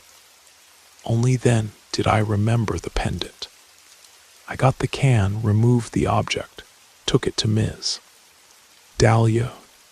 She examined it, raised one eyebrow, and murmured that it had a kind of strange inscription capable of anchoring a presence. We decided that Marcus didn't need to know the details. We would just tell him we were going to a sacred place to pray for Charles's soul, my husband. He agreed. Elaine and I arranged everything. Dahlia asked for candles, water with salt, and some more herbs. We went one weekend to a stretch of field that was on the other side of the dry stream, away from the movement of the few houses in the region. We arrived around noon. Marcus seemed confused, but didn't resist our instructions. I spread a cloth on the rough earth and asked him to sit. Elaine held a bowl with the mixture that Dahlia had sent. I knelt beside Marcus, placing the pendant wrapped in fabric on the ground right in front of him. I began to recite in a low voice, a prayer that Dahlia had taught me. Elaine did her best to maintain a circle of protection with water and salt around the cloth. Marcus suddenly turned pale, gasped, and leaned forward as if his body had been pushed. I looked around and had the strange sensation that a few meters away, someone was watching us, a shape without exact contours, resembling a blur that blended with the vegetation. I felt a chill on my scalp, but continued the prayer. The air seemed to stand still for a moment. Then I heard a crack, as if the earth below our feet had split. Marcus let out a moan and fell backward, unconscious. At that same moment, the stain I had seen vanished from my sight. Elaine helped me lift Marcus, who remained unconscious but was breathing normally. I carefully gathered the pendant. We returned home in a hurry, without exchanging words about what had occurred. That night he awoke, without remembering what had happened in the field. He only said he had a dream with his father in an open, very illuminated place, where neither of them spoke. He felt tranquility upon awakening. That was the first sign that things had changed for the better. We spent the following weeks in a much lighter climate. Marcus gradually seemed to recover his health. He didn't get up in the early hours, didn't mention nightmares. He ate well and sometimes even laughed with Elaine about silly things. I noticed that he looked at the landscape, as if seeing beauty in the mountains again. He began to fix objects that had been broken for a long time, cleaned the porch, helped with repairs to the roof. He seemed like the old Marcus, but with a slightly different look, as if he kept memories he wouldn't talk about. I accepted this as a natural part of a healing process. One day, we found some strange footprints in the yard, but they could have been from any animal. We didn't give it much importance. The clay pots I used to leave on the porch no longer cracked without explanation, and the candles that used to burn in weird patterns now consumed without incidents. Life seemed to be getting back on track, but the memory of Lyra persisted in the form of an unanswered question. Who was she, really? Where was she? Why did she withdraw so easily after exercising such dominion? I thought that perhaps she let him travel alone to visit family because she felt secure in her power, as if she were certain he would end up returning, imprisoned by some influence I didn't understand. I tried to bring up her name, but Elaine confessed to me one rainy night that she was afraid that at any moment the woman would reappear at the door. Still, we went many days without any news. Ms. Dahlia believed the thread had been cut, although she warned that these beings could manifest in the form of memory or shadow if they found an opening. And when we insisted on asking if it could repeat, she only said that certain energies don't extinguish so quickly, but remain dormant, waiting for opportunity. Then one late afternoon, an unusual taxi stopped in front of the gate. A young woman in simple clothes got out, knocked lightly on the gate, and asked if Marcus still lived there. She had a small package sealed with thread. Her gaze was strange, distant, as if she were acting in service of someone. He traveled, I lied with a tight heart. I don't know when he'll be back. She smiled in an artificial way and left the package with me, turning her back without giving details. I went inside and opened it carefully. There was a small paper written by hand. Circles never close, and at the bottom, a handful of hair strands tied with something that looked like sewing thread. The smell was bad, like old incense mixed with some herb. My stomach turned. I buried that package far from home, threw coarse salt, and said prayers over it. I began to reinforce the nightly smudging. I didn't tell Marcus anything. He, as it happens, didn't even notice that something different was happening. He continued to help me in the daily chores, and for the first time in years, showed interest in resuming work at the recreation center or somewhere where he could dedicate himself to water activities. He confessed that he missed being in the water. I replied that I would support whatever he decided, but that it was good to rest for a while first. A couple of days later, in the middle of the night, Elaine noticed that Marcus's room was empty. We went out looking, calling his name softly. We found him sitting on a stone about a mile from the house, at the edge of an abandoned cornfield. He was barefoot, with his hands dirty with earth. He said he only remembered dreaming of a distant music, and suddenly woke up there. We took him back home. He hardly spoke, but didn't show despair, just confusion. He was quiet the rest of the night. The next morning, Ms. Dahlia appeared without us calling her. She said the earth was stirring again, not in the physical sense, but in the invisible. She advised that we do one last major cleansing of the house, because the trace that remained was no longer of the same form, but a living memory that could permeate the environment. She explained that large reflective objects, like mirrors, are seen in many beliefs as potential portals. She suggested that we avoid having very large mirrors, at least for a while, to not give an opening to apparitions or influences. We then spent days and days praying, smudging, and washing windows and doors with water and herbs. We collected any strange or unexplained object in the yard and burned, buried, or threw it far away. Gradually, things calmed down again.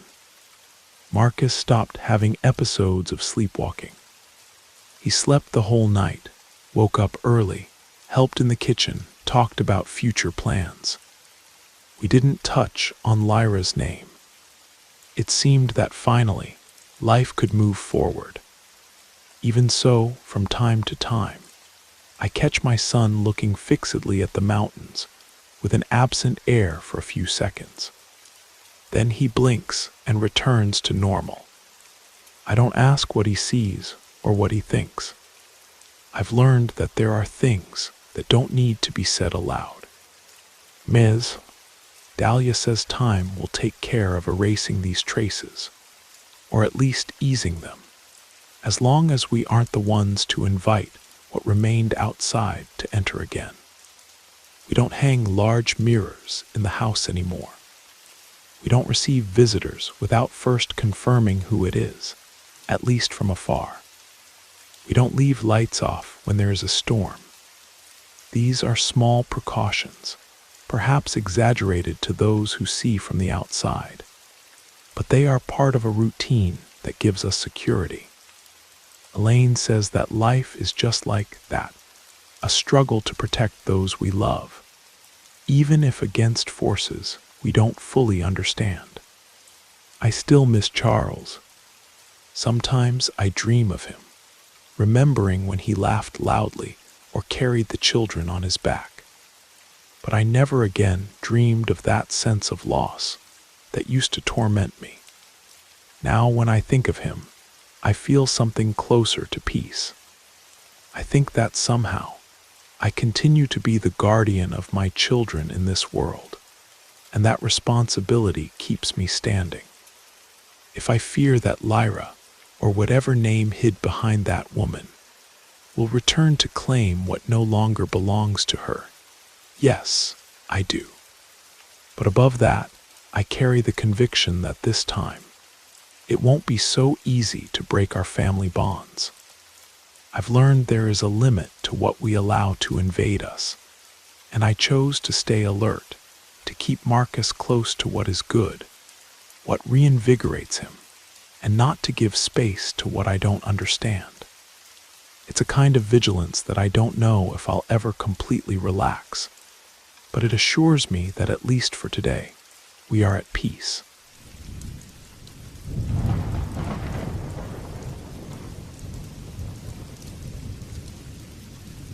Good evening. My name is Meredith. I'm 31 years old, and I've been working since adolescence to help my family. I was never one to believe in hauntings or any kind of witchcraft, but I must admit my opinion changed after what I went through about 2 years ago.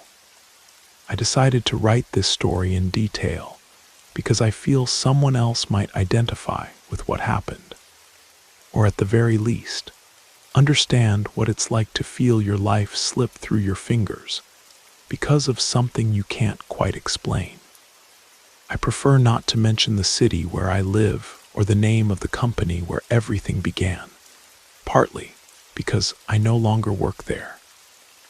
But I can say it was a difficult time that shook my health, my sleep, and my way of seeing the world.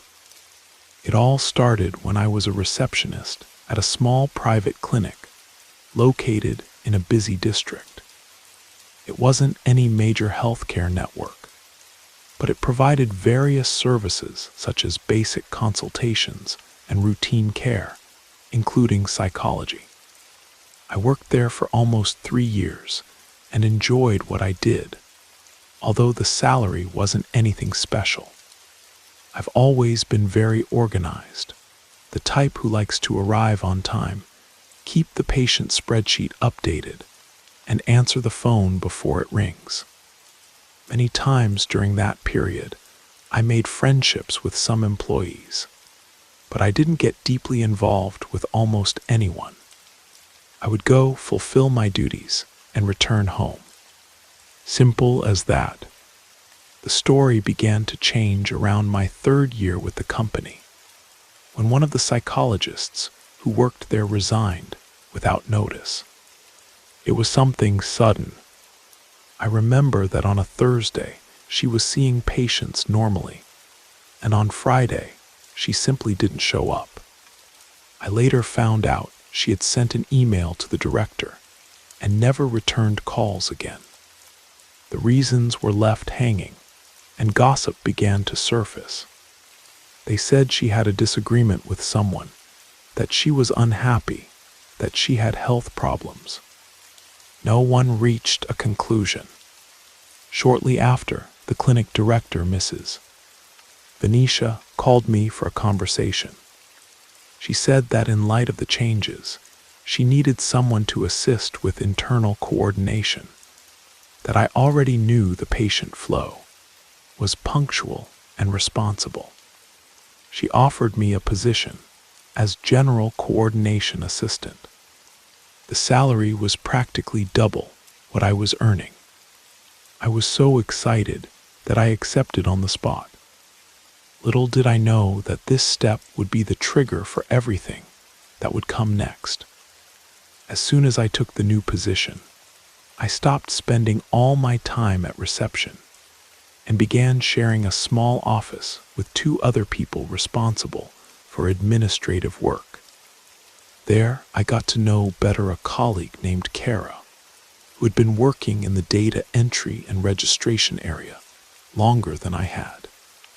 She wasn't very talkative, spending almost the entire day in front of the computer entering patient data, organizing files, and archiving documents. Sometimes she would say good morning. At other times, she wouldn't even lift her head. I imagine she was just an introverted person. As the weeks went by, I noticed that Kara's attitude had changed. She began to observe me in a way I couldn't decipher. She didn't smile, didn't greet warmly, but raised her eyes every time I entered the room, as if tracking my every step. When I spoke to her, the answer came out dry, almost monosyllabic, and there were those small hallway situations where she would frown upon meeting me, or slightly raise an eyebrow when I said something to another person. It seemed like my every movement bothered her. I was uncomfortable, but didn't want to create problems. I imagined it might just be jealousy because I had been promoted, since she had been at the company before me, and perhaps expected to be called for something better. So I tried to handle it naturally, asking about her work, seeking tips on administrative procedures. In the end, I realized it didn't help much. She would answer me without any sympathy, and made it clear that I was invisible to her.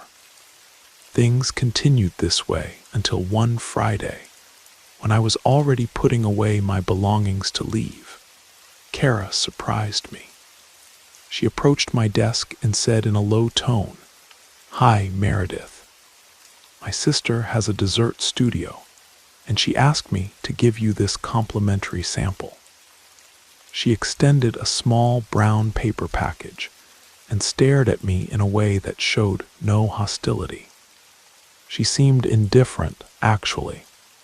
I thanked her awkwardly and put the package in my purse. I left thinking it could be a sign of a truce. As soon as I got home, I opened the package and found 3 small sweets that looked like little tarts filled with pomegranate. I tried one, found it overly sweet, but ate half of it. I left the rest in the refrigerator and went to sleep. I didn't think much about it. The next day, I woke up with a strange headache, very heavy, as if I had spent the night banging my head against the wall. I felt my stomach churning, but it wasn't quite nausea. It was something deeper, a kind of continuous discomfort, as if every movement I made caused an unpleasant vertigo. I spent the entire day unable to do household chores. I just wanted to lie down. I didn't directly connect it to the sweet I had eaten. I thought it was an indisposition, or something I had eaten for lunch the day before. The bad feeling persisted throughout the week. I couldn't sleep properly. It was as if fatigue took over me, but at the same time, my sleep was interrupted by sudden awakenings. I would open my eyes for no reason in the middle of the night. I noticed I was becoming confused with simple things at work. I began to make mistakes like sending emails to wrong recipients, forgetting important messages. One day, the director came to call my attention because a patient complained about failures in the scheduling system. I was sure I had done everything right, but when I checked the computer, I saw that the data was jumbled, and I didn't remember having messed with those fields. Gradually, something settled in the work environment. People began to look at me in a worried or even distant way. It was clear that my performance was dropping, and I had no idea why. Kara, curiously, began to help the director herself with some tasks that weren't hers, and I heard her talking softly in the hallways about me. She seemed to insinuate that I wasn't so competent, or that I wasn't ready for that new position. I felt bad, but couldn't find the strength to react. My body was heavy, my head hurt every other day, and I couldn't concentrate. After about a month in this situation, I was called for a meeting with the director. She told me that due to some internal restructuring, they were returning me to my former receptionist position. She claimed I was making mistakes that hindered the sector's progress. I tried to argue, but I was so exhausted that I could barely formulate a convincing sentence. I returned to reception with my head down, without fanfare. It was humiliating, although they tried to disguise it with neutral words. While I was gathering my things from the coordination office, I noticed that Kara was already eyeing the empty desk, saying she could help with those functions. It was inevitable to feel bitterness, but at the same time, I didn't even have the energy to protest. In the days that followed, I continued going to the clinic, but it was no longer the same.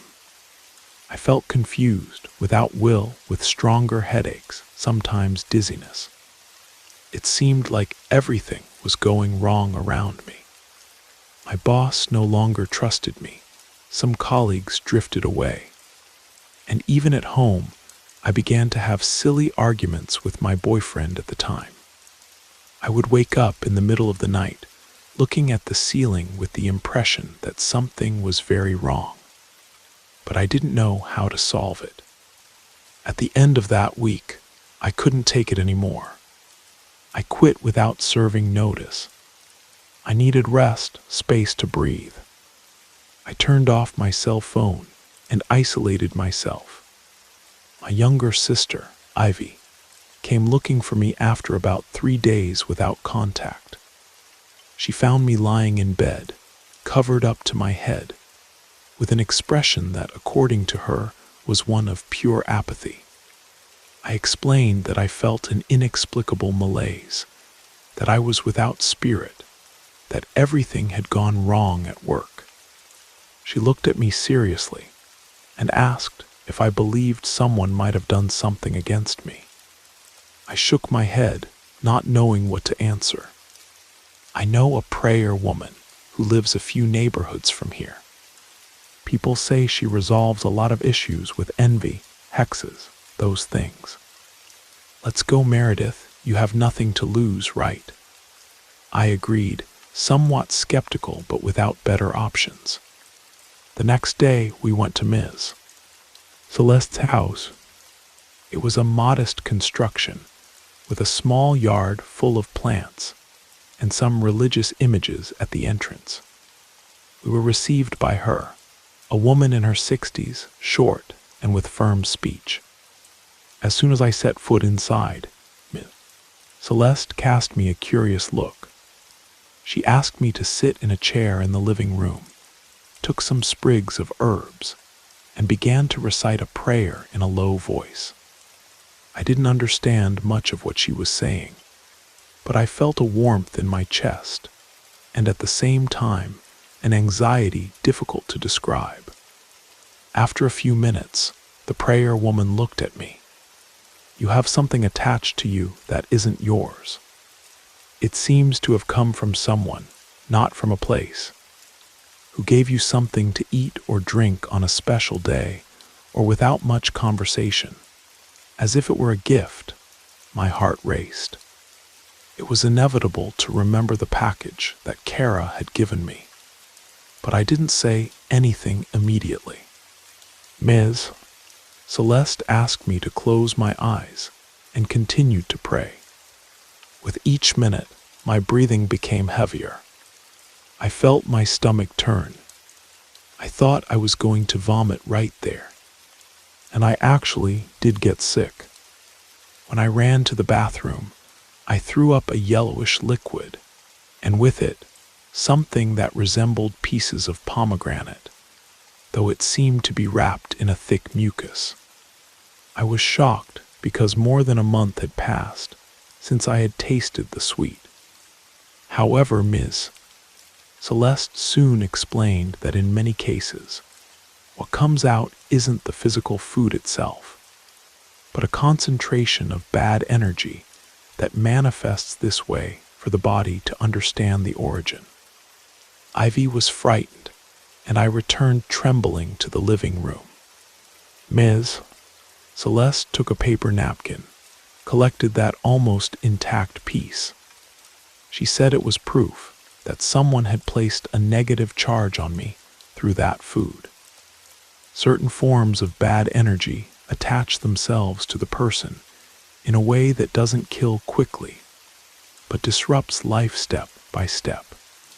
This is a type of binding work of shadow, she said. She taught me some herbal baths to take at home using wormwood, rue, and coarse salt. She told me to light a candle every time I took the bath at a specific time of night, and to visualize that I was freeing myself from all evil. I did everything exactly as recommended. The first night, I felt a slight improvement, but sleep continued truncated. I woke up several times, each at a different hour, with chills and a confused mind. The following day, I had no desire to eat anything, but I forced myself to swallow some food to have strength. As the days passed, I felt a little firmer, but I still seemed to carry a weight. During this period, I began to look for work in other areas. I had some interviews, but nothing flowed. Either they didn't call me back, or they simply said they had chosen someone else. It seemed that no matter how hard I tried, there was an invisible barrier. I mentioned this to Ivy, and she took me once more to Ms. Celeste, you have a seal of stagnation. It's not just envy. It's something done to block your opportunities, she told me.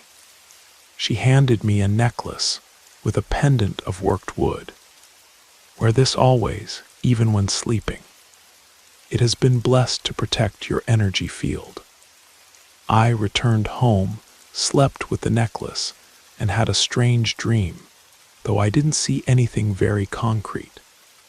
I only remembered whispered voices, as if they were right behind me. I woke up with my heart racing.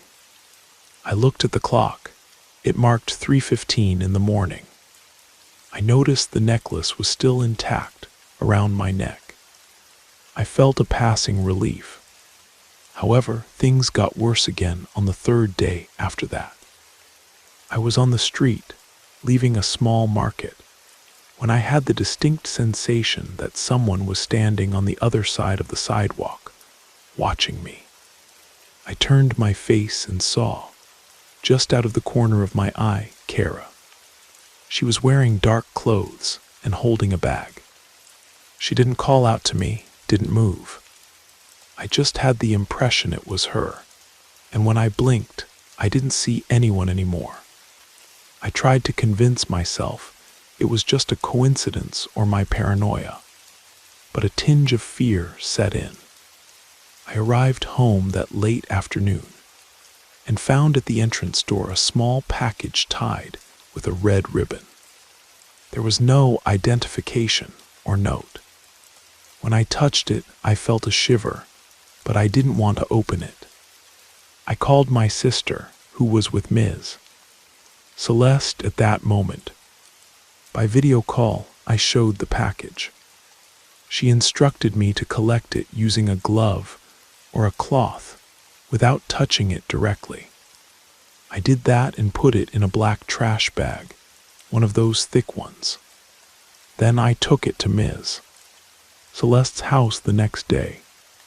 We opened the package together and saw that it contained earth, some bristles that looked like from a hairbrush, and a piece of paper with illegible scribbles. The prayer woman reacted with concern. This is reinforcement of a spell. They want to lock you down even more, she said. She began to burn it in a metal vessel, praying in a way that I could barely follow. When the smoke rose, I felt a strong dizziness. I needed to sit down. Ms. Celeste gave me water with boldo leaves. She said she needed to clean that field again. I barely understood the details, but I trusted what she said. I felt the weight again in my body, as if something were sucking my strength. That's when she said, "You're going to have to close what was opened, but know that if who did the harm continues feeding it, it can return. The person who attacked you seems to know what they're doing." I spent the following weeks sleeping very poorly, but at least I could have some afternoons of greater tranquility. I tried to move life forward. I arranged a temporary job as an assistant at a small office near my mother's house. The salary was low, but I had no choice. I needed money to support myself, since I had left the clinic without sufficient reserves. At the office, things were relatively calm, but I still made some slips. I would forget to attach important files to emails, get lost in basic conversations with clients. My boss came to ask if I had any health issues, because I always seemed tired. I appreciated the concern, but didn't tell the true story. I wouldn't even know where to start. At night, I followed Ms. Celeste's recommendations, taking cleansing baths, using coarse salt in the corners of the room, and leaving a glass of water beside the bed to try to absorb negative energies. This helped a bit to keep me more stable, but the bad feeling continued to lurk. Once I woke up in the early hours, hearing a metallic noise in the kitchen. When I went to check, the faucet was dripping heavily, almost open, although I was sure I had closed it well. It seemed like a silly thing, but in that context, everything put me on alert. After about 20 days in this routine, Ivy called to tell me that a former work colleague at the clinic commented that Kara was closer to the director, taking on better functions. From what I understood, she hadn't officially occupied the position I had held for a short time, but she was handling several tasks that were previously coordination ones. That bothered me. It wasn't just envy or anger, but confirmation that everything seemed to have been architected to get me out of the way. One night, already exhausted, I dreamed I was back at the clinic reception and found Kara sitting in my old chair. She was frantically typing on the computer, but there was no monitor turned on. She looked at me and, without moving her lips, made a sound like a sigh. She seemed to be repeating a word, but I didn't understand it. In the dream, I tried to get close, but my feet seemed glued to the floor. I woke up sweating, with a feverish body. I consulted a doctor to see if I had an infection, but my tests showed nothing. He prescribed rest, and, lacking a better diagnosis, said it could be something related to stress. I returned to Ms. Celeste a few times, but progress was slow. One day she asked, "Do you have any object in your house that you don't recognize? Something that's in a corner and you don't know how it got there?" I thought a bit and remembered that behind a piece of furniture in my room, I had found a small dark fabric pouch sewn with some small stones inside. At the time, I threw it away, thinking it was just trash. I told her this, and she shook her head in disapproval. If it was something sent to reinforce the spell, you shouldn't have simply thrown it away. It needed to be undone in a specific ritual. Now, it may be that the charge still surrounds you, without a fixed location. This hinders removal. I was distressed. She instructed me to put even more effort into the baths, and to do a cutting ritual in a more secluded location, preferably in an empty lot or a cemetery, where we could symbolically deposit that energy to be buried. I confess that the fear of getting involved with all this grew. I had never set foot in a cemetery, except for relatives' funerals. I couldn't imagine doing a ritual there, but I was willing to try anything to get rid of that nightmare. We would set a date for the ritual, but before that, something unexpected happened. I received a visit from an unknown woman at the door of my building. She had her hair tied in a bun and looked at me with tired eyes. She introduced herself as Christine and said she was Kara's cousin. She wanted to talk to me for a few minutes. I was anxious, but let her enter the hallway to talk. "I know you had problems there at the clinic, and I imagine my cousin might have something to do with it."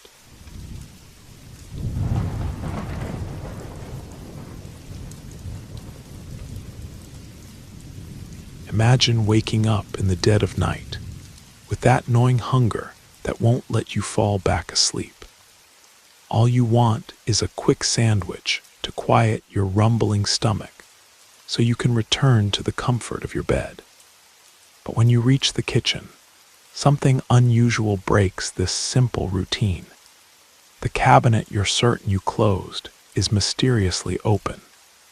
Most people would just shrug and move on. But when something disrupts my order, it's difficult to ignore. It was around 4 in the morning on a Tuesday when I woke up with my stomach growling fiercely. There's nothing worse than trying to sleep with that hollow feeling in your gut. I dragged myself out of bed and headed to the kitchen to make a sandwich.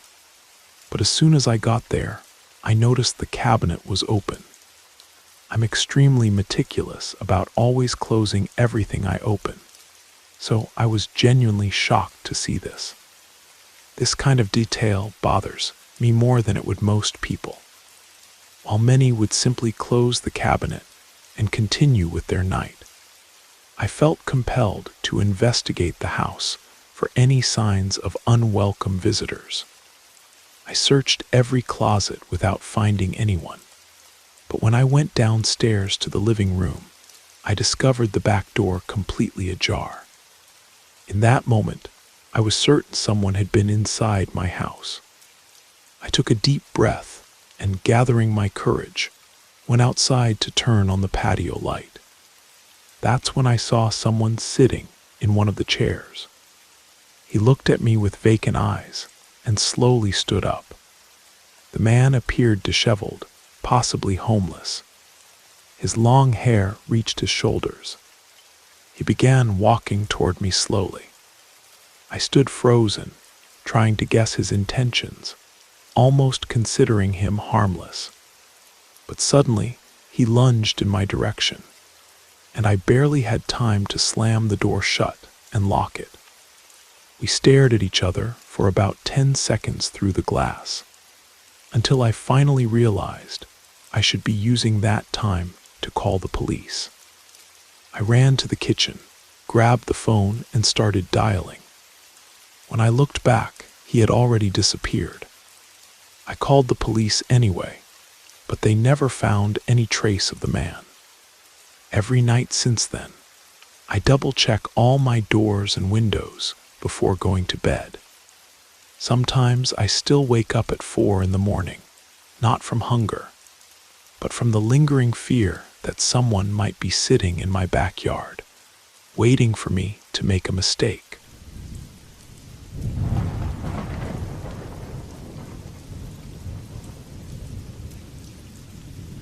This is one of those stories that stays with you for a long time. It all began a few months ago, and to this day, I'm still living in the same house where everything happened. I have an electrical outlet under my bed that I use to charge my phone every night. I typically leave my phone on the shelf above my bed and usually use it as an alarm clock. But one Monday night in December, something very strange started to occur. I woke up in the middle of the night to the sound of my phone alarm, but it was still dark outside. I glanced at my bedside clock and saw it was 2 in the morning. I frowned, confused. Had I accidentally set some alarm? I grabbed my phone and noticed the alarm was titled Under. I found it curious, but dismissed it as a mistake or perhaps a glitch. I deactivated it and went back to sleep, thinking it might have been a random error. The following night, the same sound woke me again.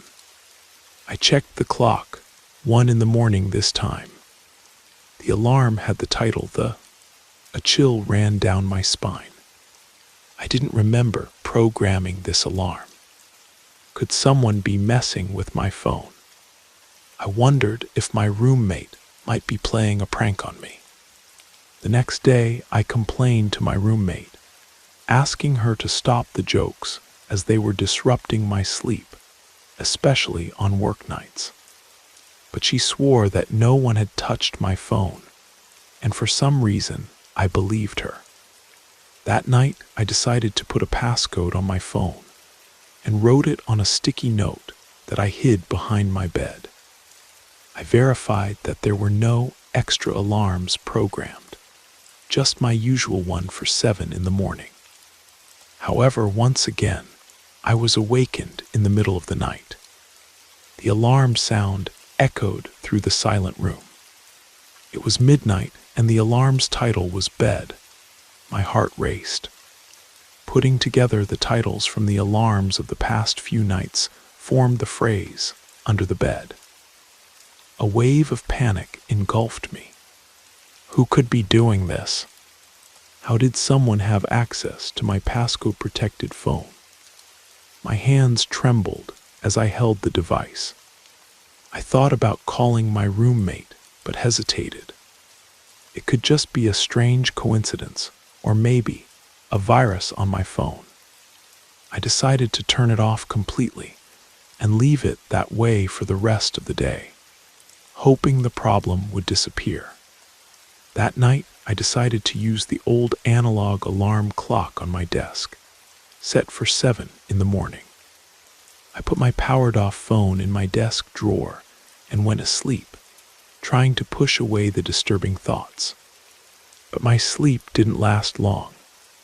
I woke up again in the middle of the darkness, feeling an indescribable uneasiness. The room was plunged into silence, but something felt wrong. I looked at the alarm clock. Strangely, it was turned off. A soft noise caught my attention. It was coming from the shelf above my bed. To my surprise, my phone was there with the screen lit up, although I was certain I had stored it in the drawer. A distorted sound began to play, not the usual alarm tone, but an indecipherable murmur, almost like a whisper. On the screen, a new message, "Look under, who was doing this?" How did the phone get out of the drawer? With a trembling hand, I tried to call my roommate, but the phone abruptly turned off, indicating a low battery. I needed the charger. I reached toward the outlet under the bed, but couldn't find the cable. I felt around in the dark, and my hand touched something cold and strange. I tried to pull my arm back, but it was too late. I felt a hand grip my arm with force, strong enough that my scream was loud enough for my roommate to hear. I soon heard her door opening and footsteps running in my direction. She burst into the room with a baseball bat and saw me being pulled toward the edge of the bed. She bent down, grabbed the man hiding there, and knocked him unconscious before calling the police. We discovered that the man was a sexual predator with multiple arrests, someone mentally disturbed who enjoyed terrorizing his victims. But the most horrifying part was learning that he had been in our house, hidden under my bed, for 3 nights. I've moved twice since then, but I still check under my bed every single night before I go to sleep. Some fears never truly leave you.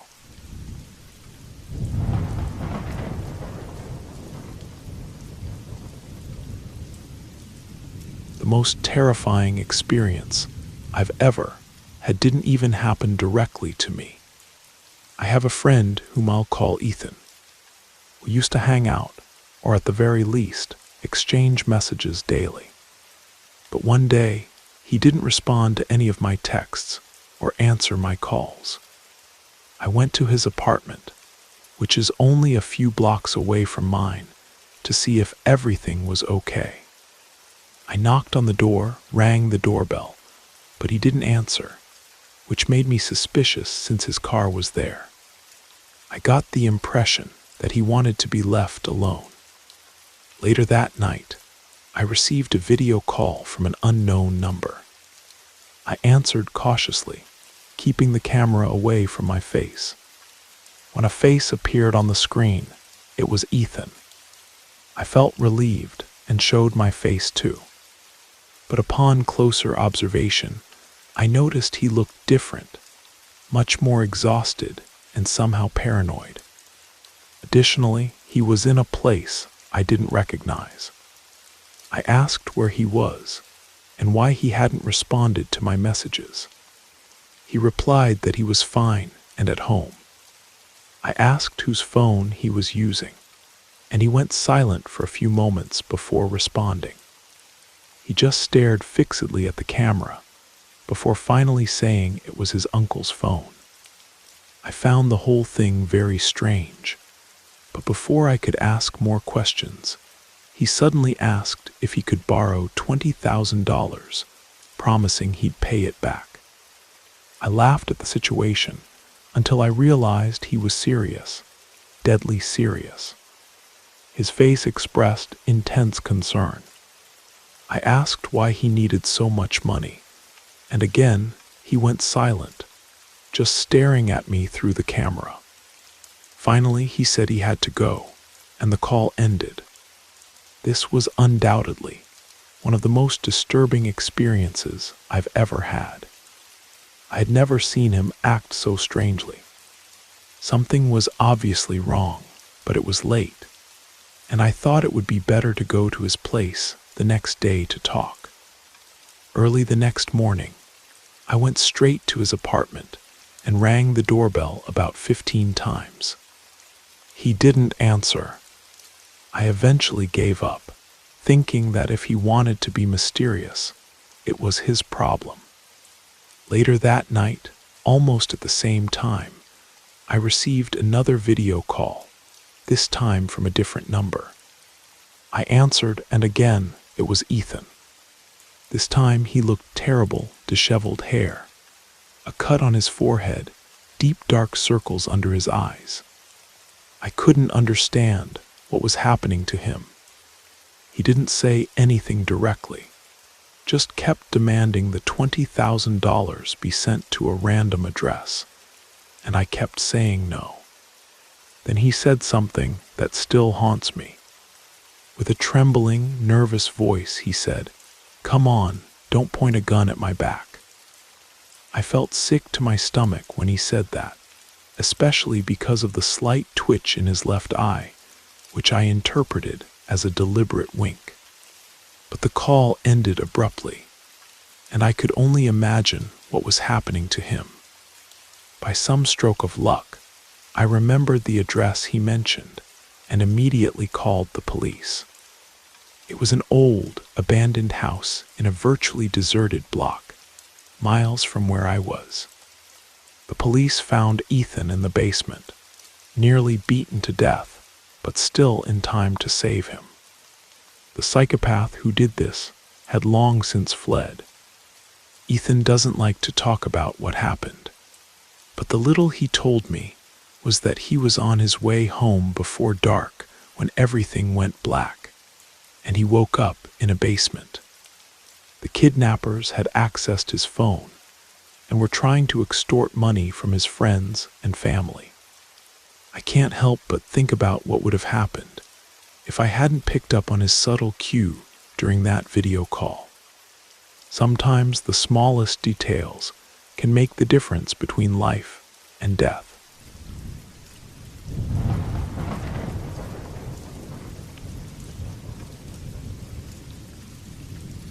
Before my girlfriend, Rachel, and I started dating officially, we already spent a lot of time together. We both enjoy mountain biking, and her family has a small cabin in Colorado near the trails of Crested Butte Mountain Resort. At that time, I think it was about our 10th time going out together. She invited me to spend a weekend at the cabin so we could go mountain biking together for the first time. The trip took about 6 hours. When we were almost there, we spent about 30 minutes on a narrow, isolated road surrounded by walls of trees with few entrances to other properties. We were high up in the mountains, and spotting another car at that point was rare. It felt like we were completely alone. Many of the entrances didn't even have tire marks in the dirt, showing that most of the houses were empty. Rachel explained that many of those properties belonged to out-of-state owners, as was the case with her family's cabin. I was driving about 30 miles per hour when she asked me to slow down, warning that we were approaching our turn. As soon as I reduced speed, a small opening in the trees appeared that I probably would have missed. We followed that narrow trail with four-wheel drive until we reached the small, rustic cabin that looked incredibly cozy. We parked, and the first thing we did was turn on the cabin's heating. We took our belongings inside, and since it was already getting dark, we prepared some of the food we had brought for dinner and put on a movie to watch. It was Into the Wild. The cabin had pretty much everything: heating, electricity. The only thing it didn't have was running water. Her family kept gallons of water for essentials like washing hands and dishes, but there was no working bathroom. Rachel warned me that we would have to use the outhouse. That night I only needed to urinate, so I went out to the porch and peed in the bushes. It rained heavily during the night. At some point, we fell asleep watching the second movie and woke up early to the alarm on my phone. We wanted to be among the first to enjoy the fresh morning air on the mountain. After breakfast, we began getting ready to go to the resort, but first, I needed to use the outhouse. I ran there in my sneakers and felt my feet freezing on the way. I noticed footprints in the mud. They were large, but I couldn't tell if they were from boots or some animal. The trail went around the cabin and disappeared into the forest.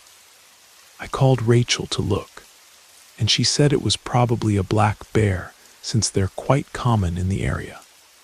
I did what I needed to do, and we left for the resort where we enjoyed a good 8 hours of fun. Afterward, we stopped at a diner to eat and returned to the cabin. By that time, it was completely dark, and it was raining again. We lit the fireplace, turned up the heating, and put on some music. We started drinking, and after a while, I felt the need to go to the bathroom. Since I was already wearing boots, I decided to go straight to the outhouse. I went out into the rainy night and headed there. This time, I closed the door firmly to prevent the rain and cold wind from coming in with me. I could still hear the loud music coming from inside the cabin, but suddenly, over it, I noticed the sound of footsteps crushing the wet ground, passing by the outhouse. "Rachel," I called out. Silence. No response. The footsteps continued, moving away. Since I had my phone with me, I sent her a message. "Are you out here?" But the message wasn't delivered immediately because the cell signal was terrible in that area. A few minutes passed, and I was still in the outhouse. I was about to finish when suddenly the music stopped, leaving an absolute silence broken only by the soft sound of raindrops falling outside. As soon as I came out, I noticed that darkness had engulfed the place. The lights in the cabin were off. I thought perhaps the power had gone out. I used my phone's flashlight and saw a fresh pair of footprints in the mud leading to the cabin. I followed the marks to the front door, where they seemed to stop and then go around the cabin. I knocked on the door and called Rachel's name. Suddenly the door opened, and an arm pulled me inside. It was Rachel. She quickly closed the door and locked it. In a hushed voice, she told me that someone had tried to open the door shortly after I went to the outhouse. She locked the door as soon as she was alone, cut the power, and hid in the corner of the living room, watching in horror as the stranger slowly passed by the window, peering inside. I had arrived just minutes after that. Rachel then mentioned a secret cellar in the floor where her father kept some weapons, including a shotgun. In the dark, I found the handle to the cellar entrance, opened it, and with the flashlight, went down the small staircase and grabbed one of the guns from the wall. We sat on the sofa in the dark, not daring to turn on the lights and expose ourselves to whoever was out there. The nearest neighbors were far enough away for a walk, and Rachel commented that probably none of them were in Colorado at that time of year. Once again, the only sound was the raindrops falling outside, until the disturbing sound of footsteps on the wet ground returned. I grabbed the loaded gun and went to the front door. I opened it and fired 3 shots into the air, yelling. The footsteps ceased immediately. I imagined they fled, and the echo of the gunshots must have covered the sound of the footsteps rapidly moving away. The next morning, we left on her father's recommendation, who thought it safer that we not stay there. They don't really have major concerns about theft, so we simply left the following day. At least we enjoyed a full day of mountain biking before that tense night, to say the least.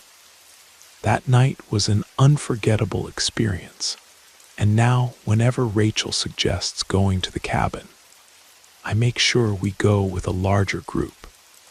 Some places are just too isolated to feel safe anymore.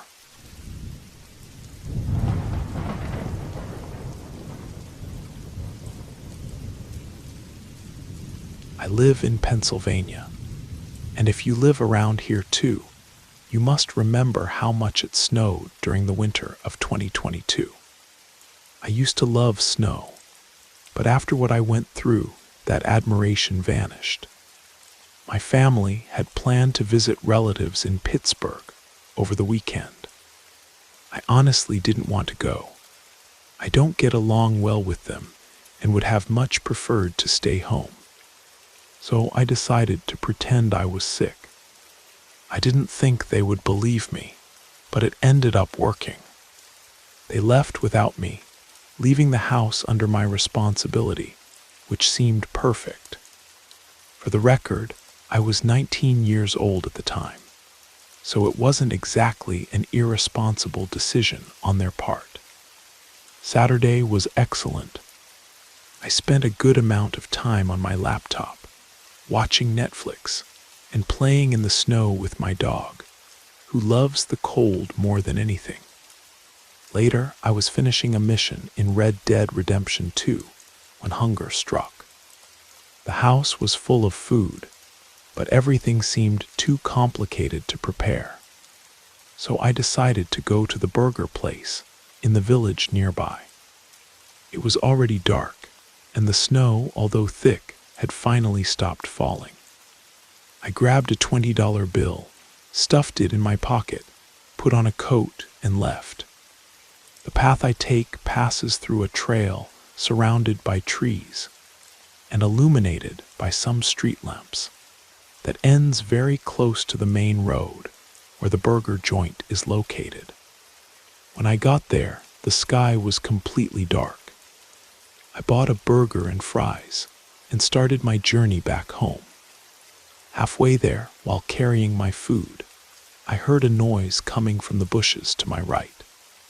A twig snapped. I turned my head quickly, but saw nothing. My heart raced, but I tried to convince myself it must have been just some animal. However, the sound returned, 2 quick, close snaps. Fear began to take over, and I quickened my pace toward home.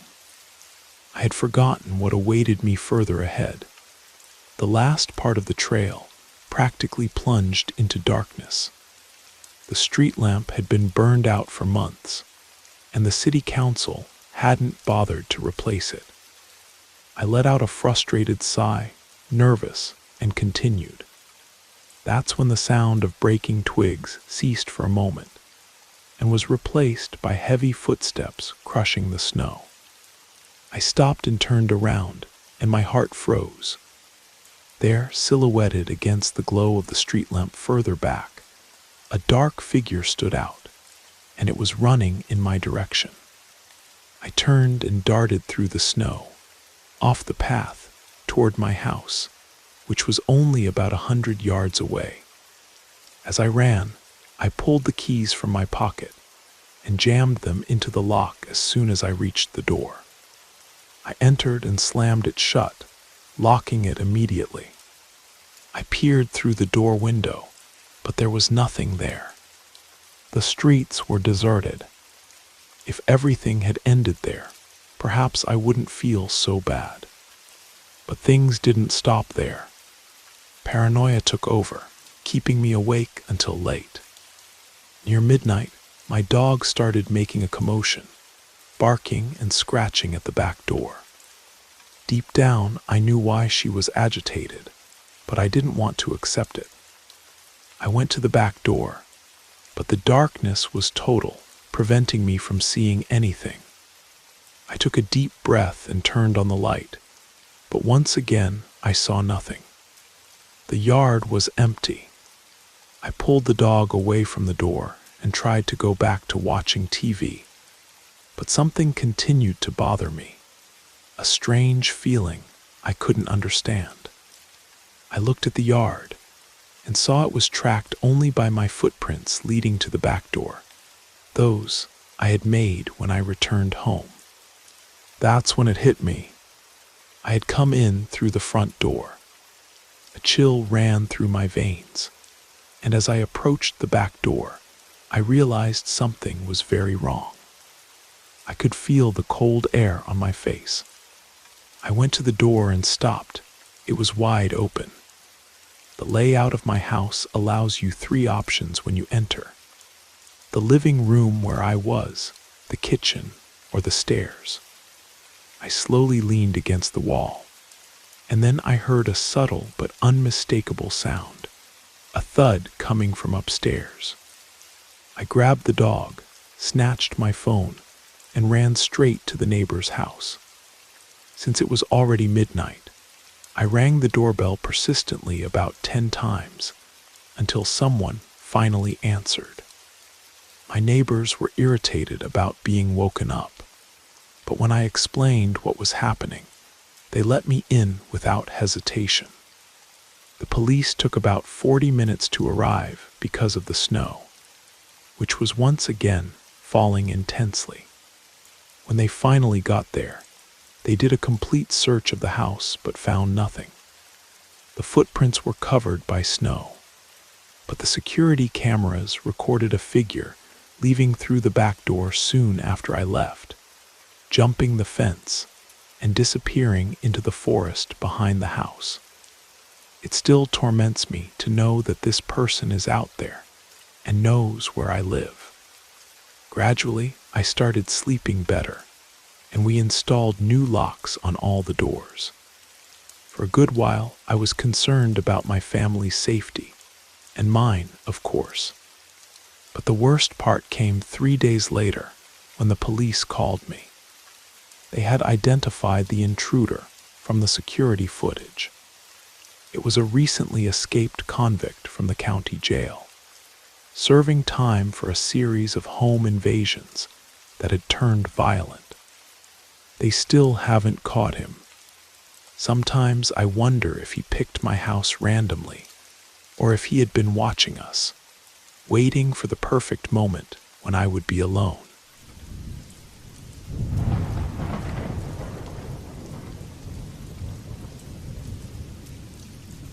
It was one of those cold nights in early November. This happened just a couple of years ago. I had just returned from work after a long shift that kept me until late. It was past midnight when I finally entered my house, and fatigue was visible in my every movement. All I wanted was to crack open a cold beer, collapse on the couch, and forget about the world. And that's exactly what I did. There's nothing like the taste of that first beer after an exhausting day. I didn't even turn on the TV right away. I just let myself fall onto the couch with my eyes closed, feet up, trying to push away the troubling thoughts about the stress in my life. As I flipped through the channels, my frustration grew. Nothing seemed remotely interesting. After a few minutes of channel surfing, I gave up and decided to enjoy my beer in silence. But as if it were a rule in my life, peace and quiet were luxuries difficult to maintain. Not 10 seconds had passed when all the lights in the house went out at the same time. You know, that almost imperceptible sound that comes a moment before everything goes dark. Yeah, it's the sound I hate most. Our house had this strange habit of losing power from time to time, and it still does to this day. My first reaction was to go outside to see if the blackout had affected the neighboring houses. I closed the door behind me, trying to keep in what little heat still remained in the house, in case I couldn't resolve the situation quickly. It was late, but I saw that at least one of the houses on the street was still lit, confirming that the problem was indeed just in my house. I sighed, closing my eyes, already anticipating the headache that would end the little pleasure I had hoped to have that night. As I turned to enter again, I noticed something strange. The doorknob wouldn't turn.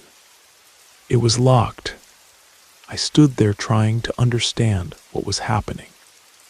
I tried turning it a few more times, but it was useless. I called my wife's name, knocking on the door, imagining she might have woken up while I was outside. Absolute silence. I looked through the glass and saw that everything was still in darkness. I ran to the back door, but it was also locked. Panic began to take over. My wife had a habit of leaving doors unlocked, so the fact that the back door was locked was quite unusual. I went to the side of the house to check the circuit breaker and stopped suddenly. The garden hose, which I knew I had left coiled up, was stretched out on the grass just below the circuit breaker box. A feeling of shock ran through me. Someone had deliberately cut the power. Without thinking much, I ran to the nearest window and desperately looked inside. This time, I noticed 2 flashlights swinging frantically in the dark, as if searching through everything. They were robbing my house right there, while I was just a few meters away. Fury consumed me. The audacity of someone to enter like that, knowing I was nearby. I reached into my pocket, ready to call the police, but only then realized I had left my phone on the couch. I let out a quiet curse and decided that the only way would be to run to the neighbor's house to borrow their phone. But when I took the first step in their direction, a darker thought came over me. My wife was still inside. She was probably sleeping, defenseless against whoever was invading our house. I couldn't leave her alone, not for a second longer. I turned around and ran back to the house, picking up some loose rocks from the garden along the way. I started throwing them at our bedroom window, hoping she would wake up. On the 3rd attempt, she finally opened the window. Before she could ask anything, I was already whispering what was happening and asked her to hide in the closet. She disappeared quickly from the window without asking questions. Then I ran to the neighbor's house and knocked desperately on the door. I explained the situation as fast as I could and used their phone to call the police. I waited on the porch, praying that my wife would stay safe. When the police arrived, I ran to one of the officers and explained what was happening, trying to be as clear as possible. They stormed the house, but it was too late. The back door was open, and whoever had entered had already gone, taking several of our belongings with them. My wife was more shaken than I was, and for good reason. What she told me, and the police left me devastated, blaming myself for not doing more to protect her. I'll never forgive myself for leaving her alone in the house with them. She said that soon after I instructed her to hide, someone broke down the bedroom door. The person entered, cocked a gun, and stood there for a few seconds, clearly trying to hear if there was anyone in the room. She told me she had never felt so much fear in her life. I think the intruders heard the sound of the rocks I threw at the window. The most terrifying part is that we still live in that house, with no plans to move anytime soon. Sometimes I catch myself thinking about what could have happened if I hadn't gone outside for those brief moments. Since then, we've installed an advanced security system and cameras all around the property. But sometimes, when I wake up at night, I still can't shake the feeling that someone might be out there watching, waiting for another opportunity.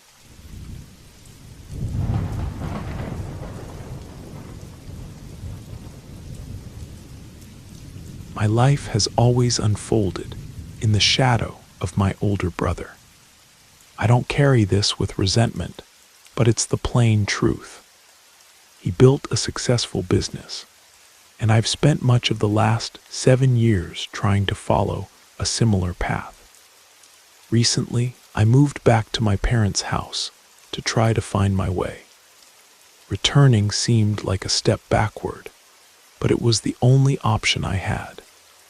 I was staying in the basement so as not to disturb my parents. It wasn't so bad, actually. It was almost like a mini apartment. The space had a small kitchen, bathroom, office, bedroom, and even a TV with my old video games. With all this, I hardly ever went upstairs, living practically isolated down there, which helped me not feel like a complete burden. On a Friday night, a violent storm took over outside.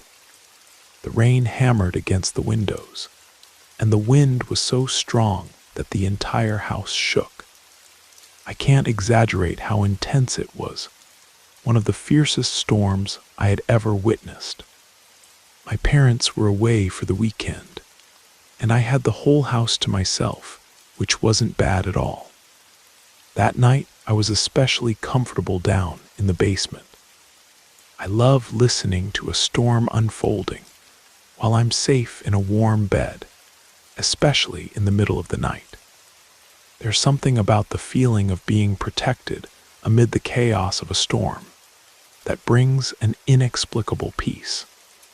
I was about to fall asleep to the soft sound of the rain when the power suddenly went out, leaving everything in complete darkness. I let out a groan of frustration. I figured the storm must have knocked out the electricity, and for a moment thought about checking the circuit breaker.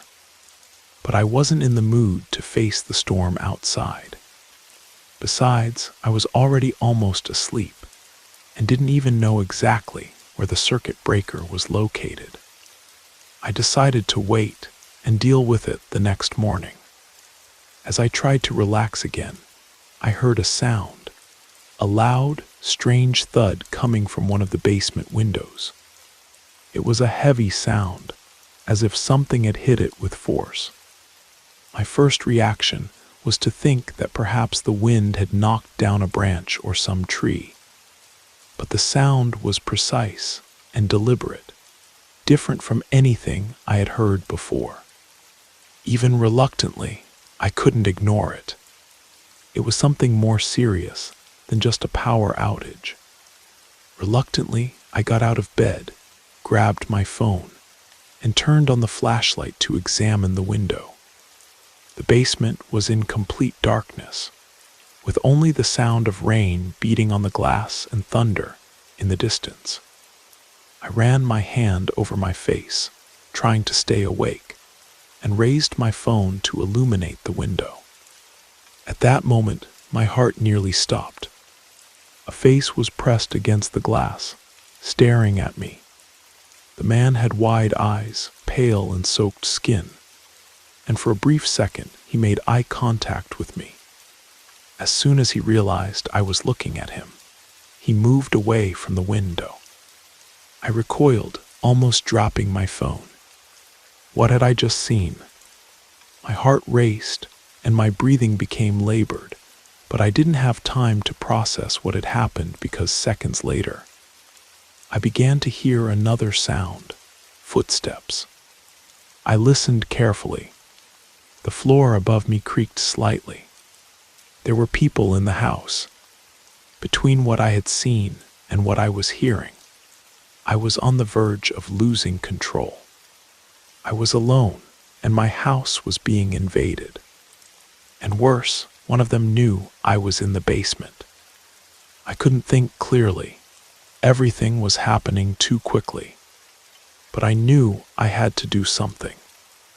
I quickly checked my phone, ready to call the police, but remembered that the power outage had knocked out the Wi-Fi, and I had no cell signal down there, leaving me completely isolated. I knew I couldn't just wait for those invaders to do whatever they had in mind. I tried to calm myself, evaluating my options.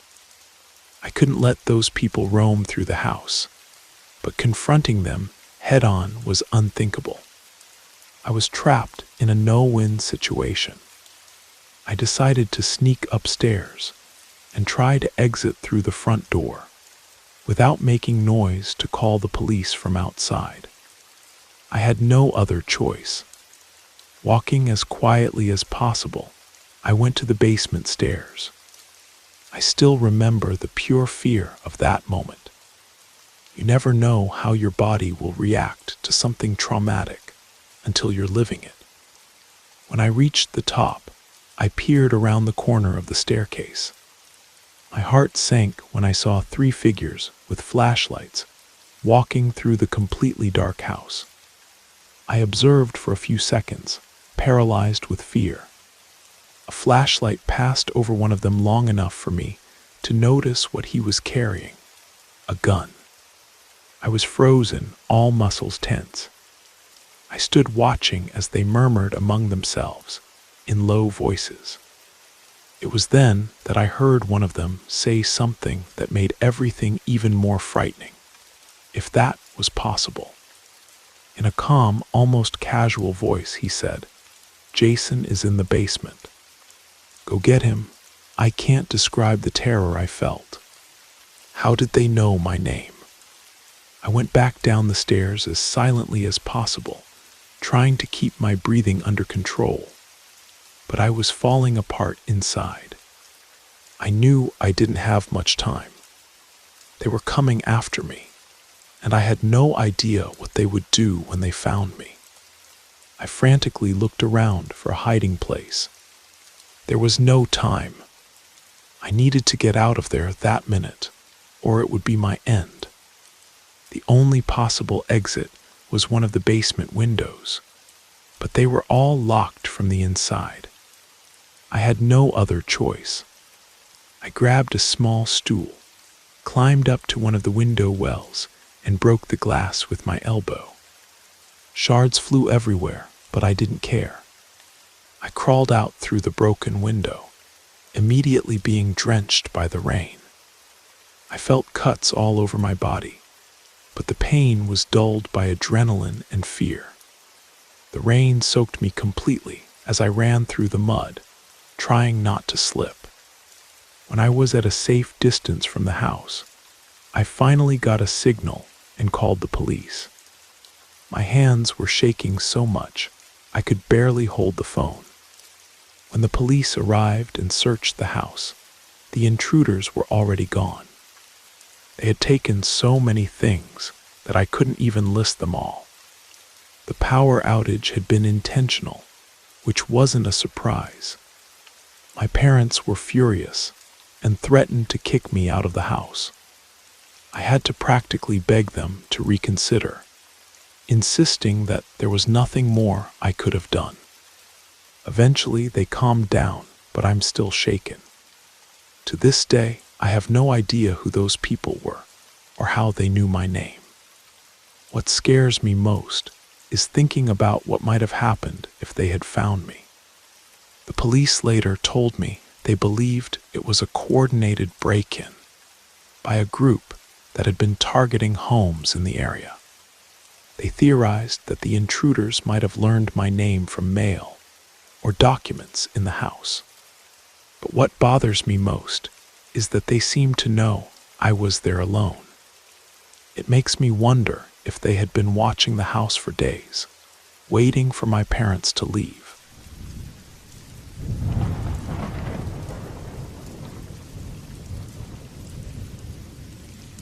I live in a quiet area on the outskirts of town, but there are several more populous cities a short drive away. A few months ago, I got a night job as a security guard at a warehouse located in one of these neighboring cities. The warehouse was in an industrial zone that stretched for miles, an isolated building with rows upon rows of tall metal shelves and some large loading docks. The job was simple: routine rounds, basic security, ensuring everything was properly locked. It was quiet, too quiet actually, but that didn't bother me. I enjoy solitude, and most nights passed without anything noteworthy happening. On a rainy Thursday, I was checking my phone from time to see updates about the storm, since the idea of driving home in those conditions didn't appeal to me. Fortunately, it was a quiet night, so at least I wouldn't have to deal with much. The power in the warehouse flickered a few times but remained stable, so I wasn't concerned. But about an hour later, the power went out completely, plunging the entire warehouse into total darkness. I was irritated.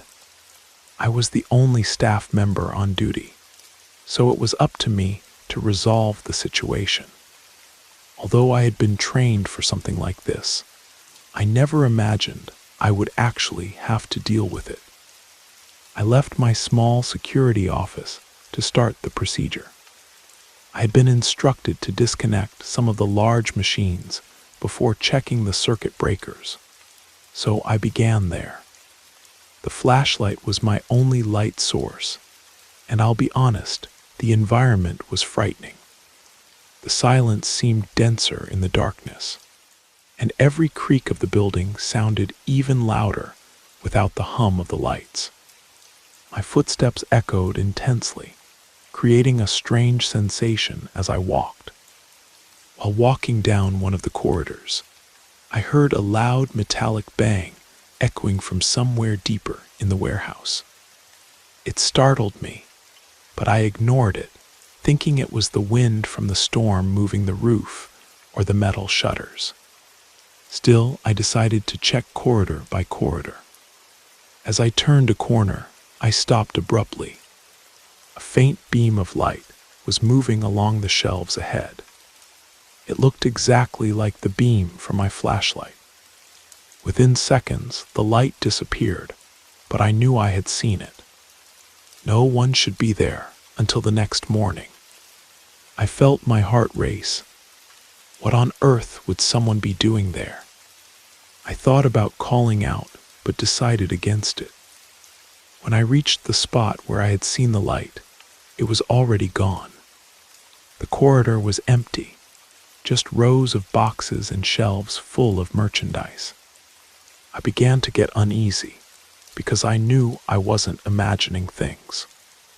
I had a job to do, however, and I contemplated calling the police, but wasn't sure if what I'd seen was enough. Maybe, just maybe, I was imagining things.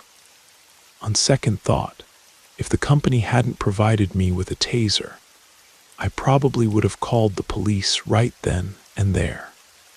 As I continued my rounds, a strange smell hit me, a metallic, musty odor like rusty metal or stagnant water. The smell was coming from one of the loading docks, a darker area of the warehouse where boxes were stacked from floor to ceiling. I followed the smell with my flashlight, and that's when I noticed something strange.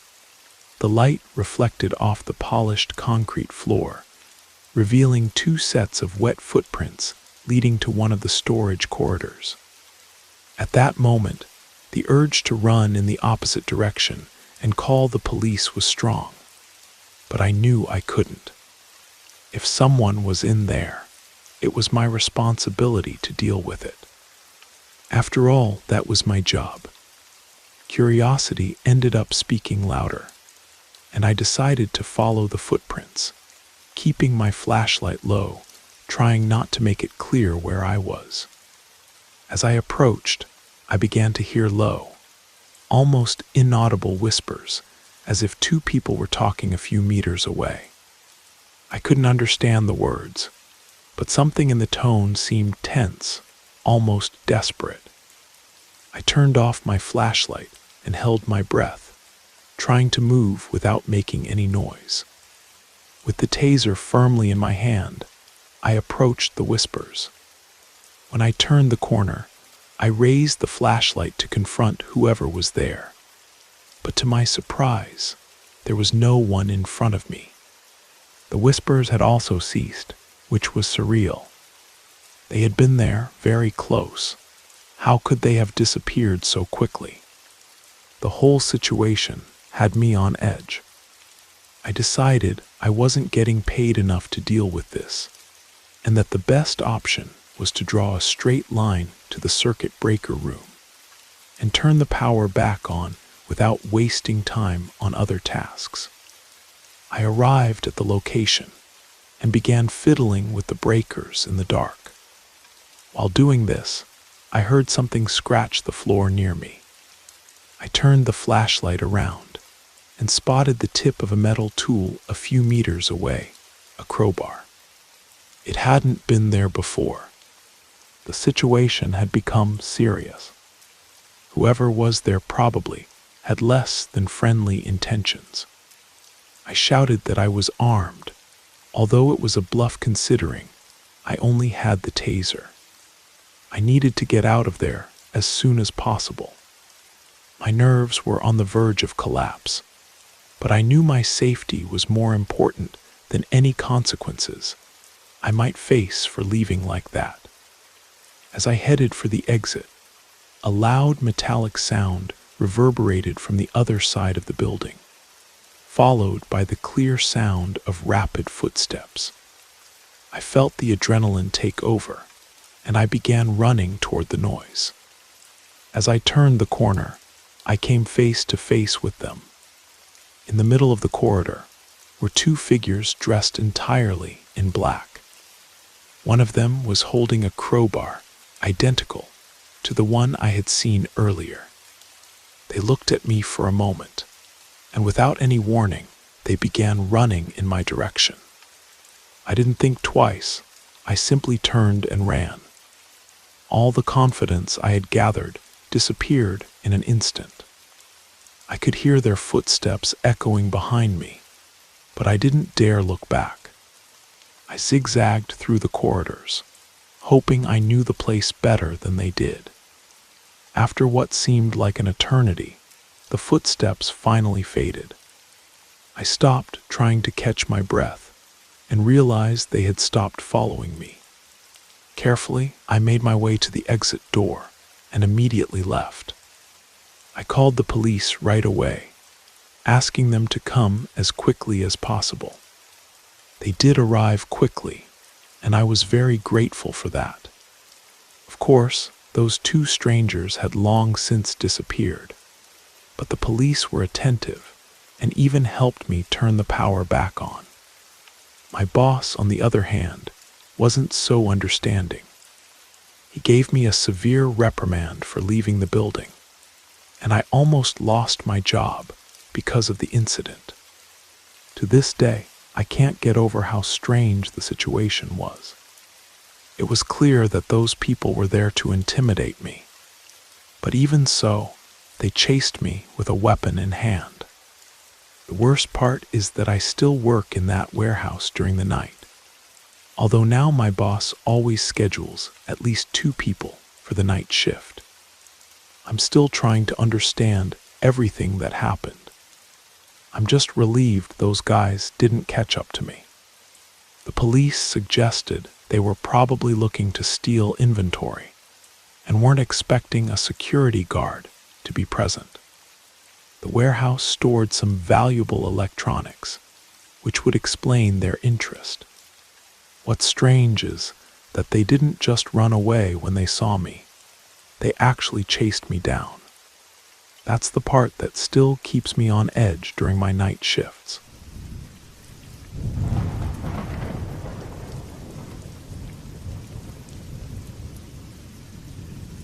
Last summer, I turned 17 and started my first job at a small pizzeria in my town. It was a family place with a staff of only 5 or 6 people. I got the job thanks to my best friend who already worked there. My role was making deliveries, and I only took the night shift because I had classes during the day. It was around my 3rd week at this job that the strange incident happened. The night was going smoothly, few delivery orders and few customers in the dining room. It was a bit chilly, which made most people prefer to stay at home. Around 11 o'clock, a call came in. My friend answered and took down the order, a small pizza and a soda. They prepared everything quickly, and soon I was on the road making the delivery.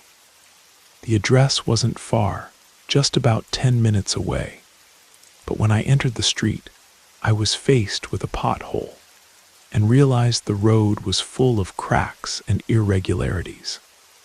It looked like a scene of abandonment, much worse than any other area of the city. I drove cautiously, avoiding the potholes until I reached my destination. It was a 2-story wooden house. The place seemed as aged and forgotten as the street. But curiously, the garden was full of well-maintained flowers and plants. I parked and grabbed the pizza and soda, walking to the front door. The wooden steps of the porch creaked under my feet, and a strange feeling of quietness began to bother me. I looked back at the car, with the view of the dense forest in the background, and realized how isolated the place seemed. I knocked on the door.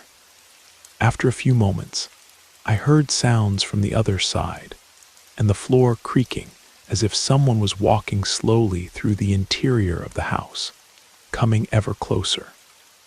I waited with the pizza in hand, expecting the door to open. But that didn't happen. After about 10 seconds, I started to feel uncomfortable. "Hello, I'm the pizza delivery guy. I'm here with your order." No response. The silence inside the house was total. Something seemed very wrong, so I backed away and went down the steps. I was a bit hesitant to leave without them having paid, but I decided to take one last look. As I did so, a chill ran down my spine. A man was standing beside the house, staring fixedly at me as if he had been coming in my direction, and had stopped when he noticed I saw him. He looked old and thin, with a peculiar look in his eyes. I ran back to the car, while he continued to just observe me without saying anything. I quickly drove away and returned to the pizzeria. I couldn't understand what had happened.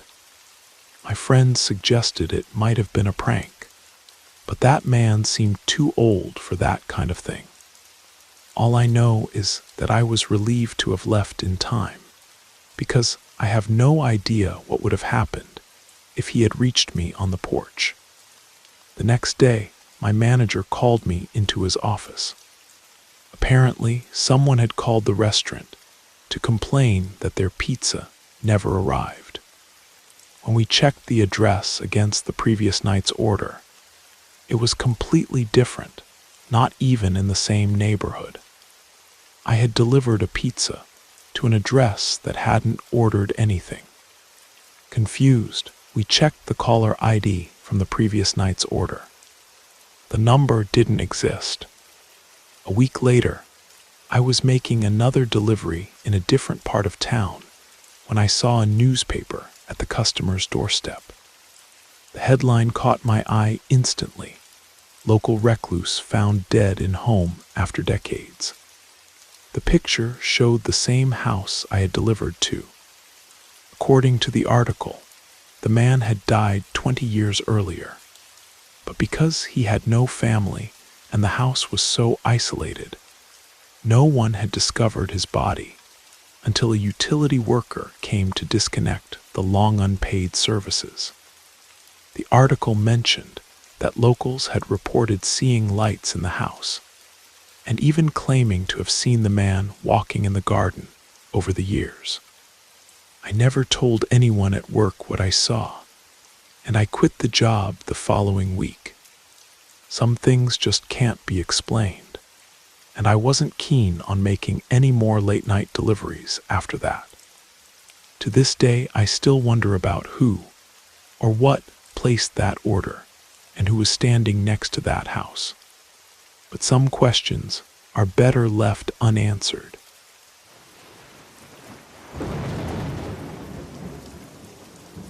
You made it to the end of the stories. That means it's the perfect time to subscribe so you don't miss future episodes.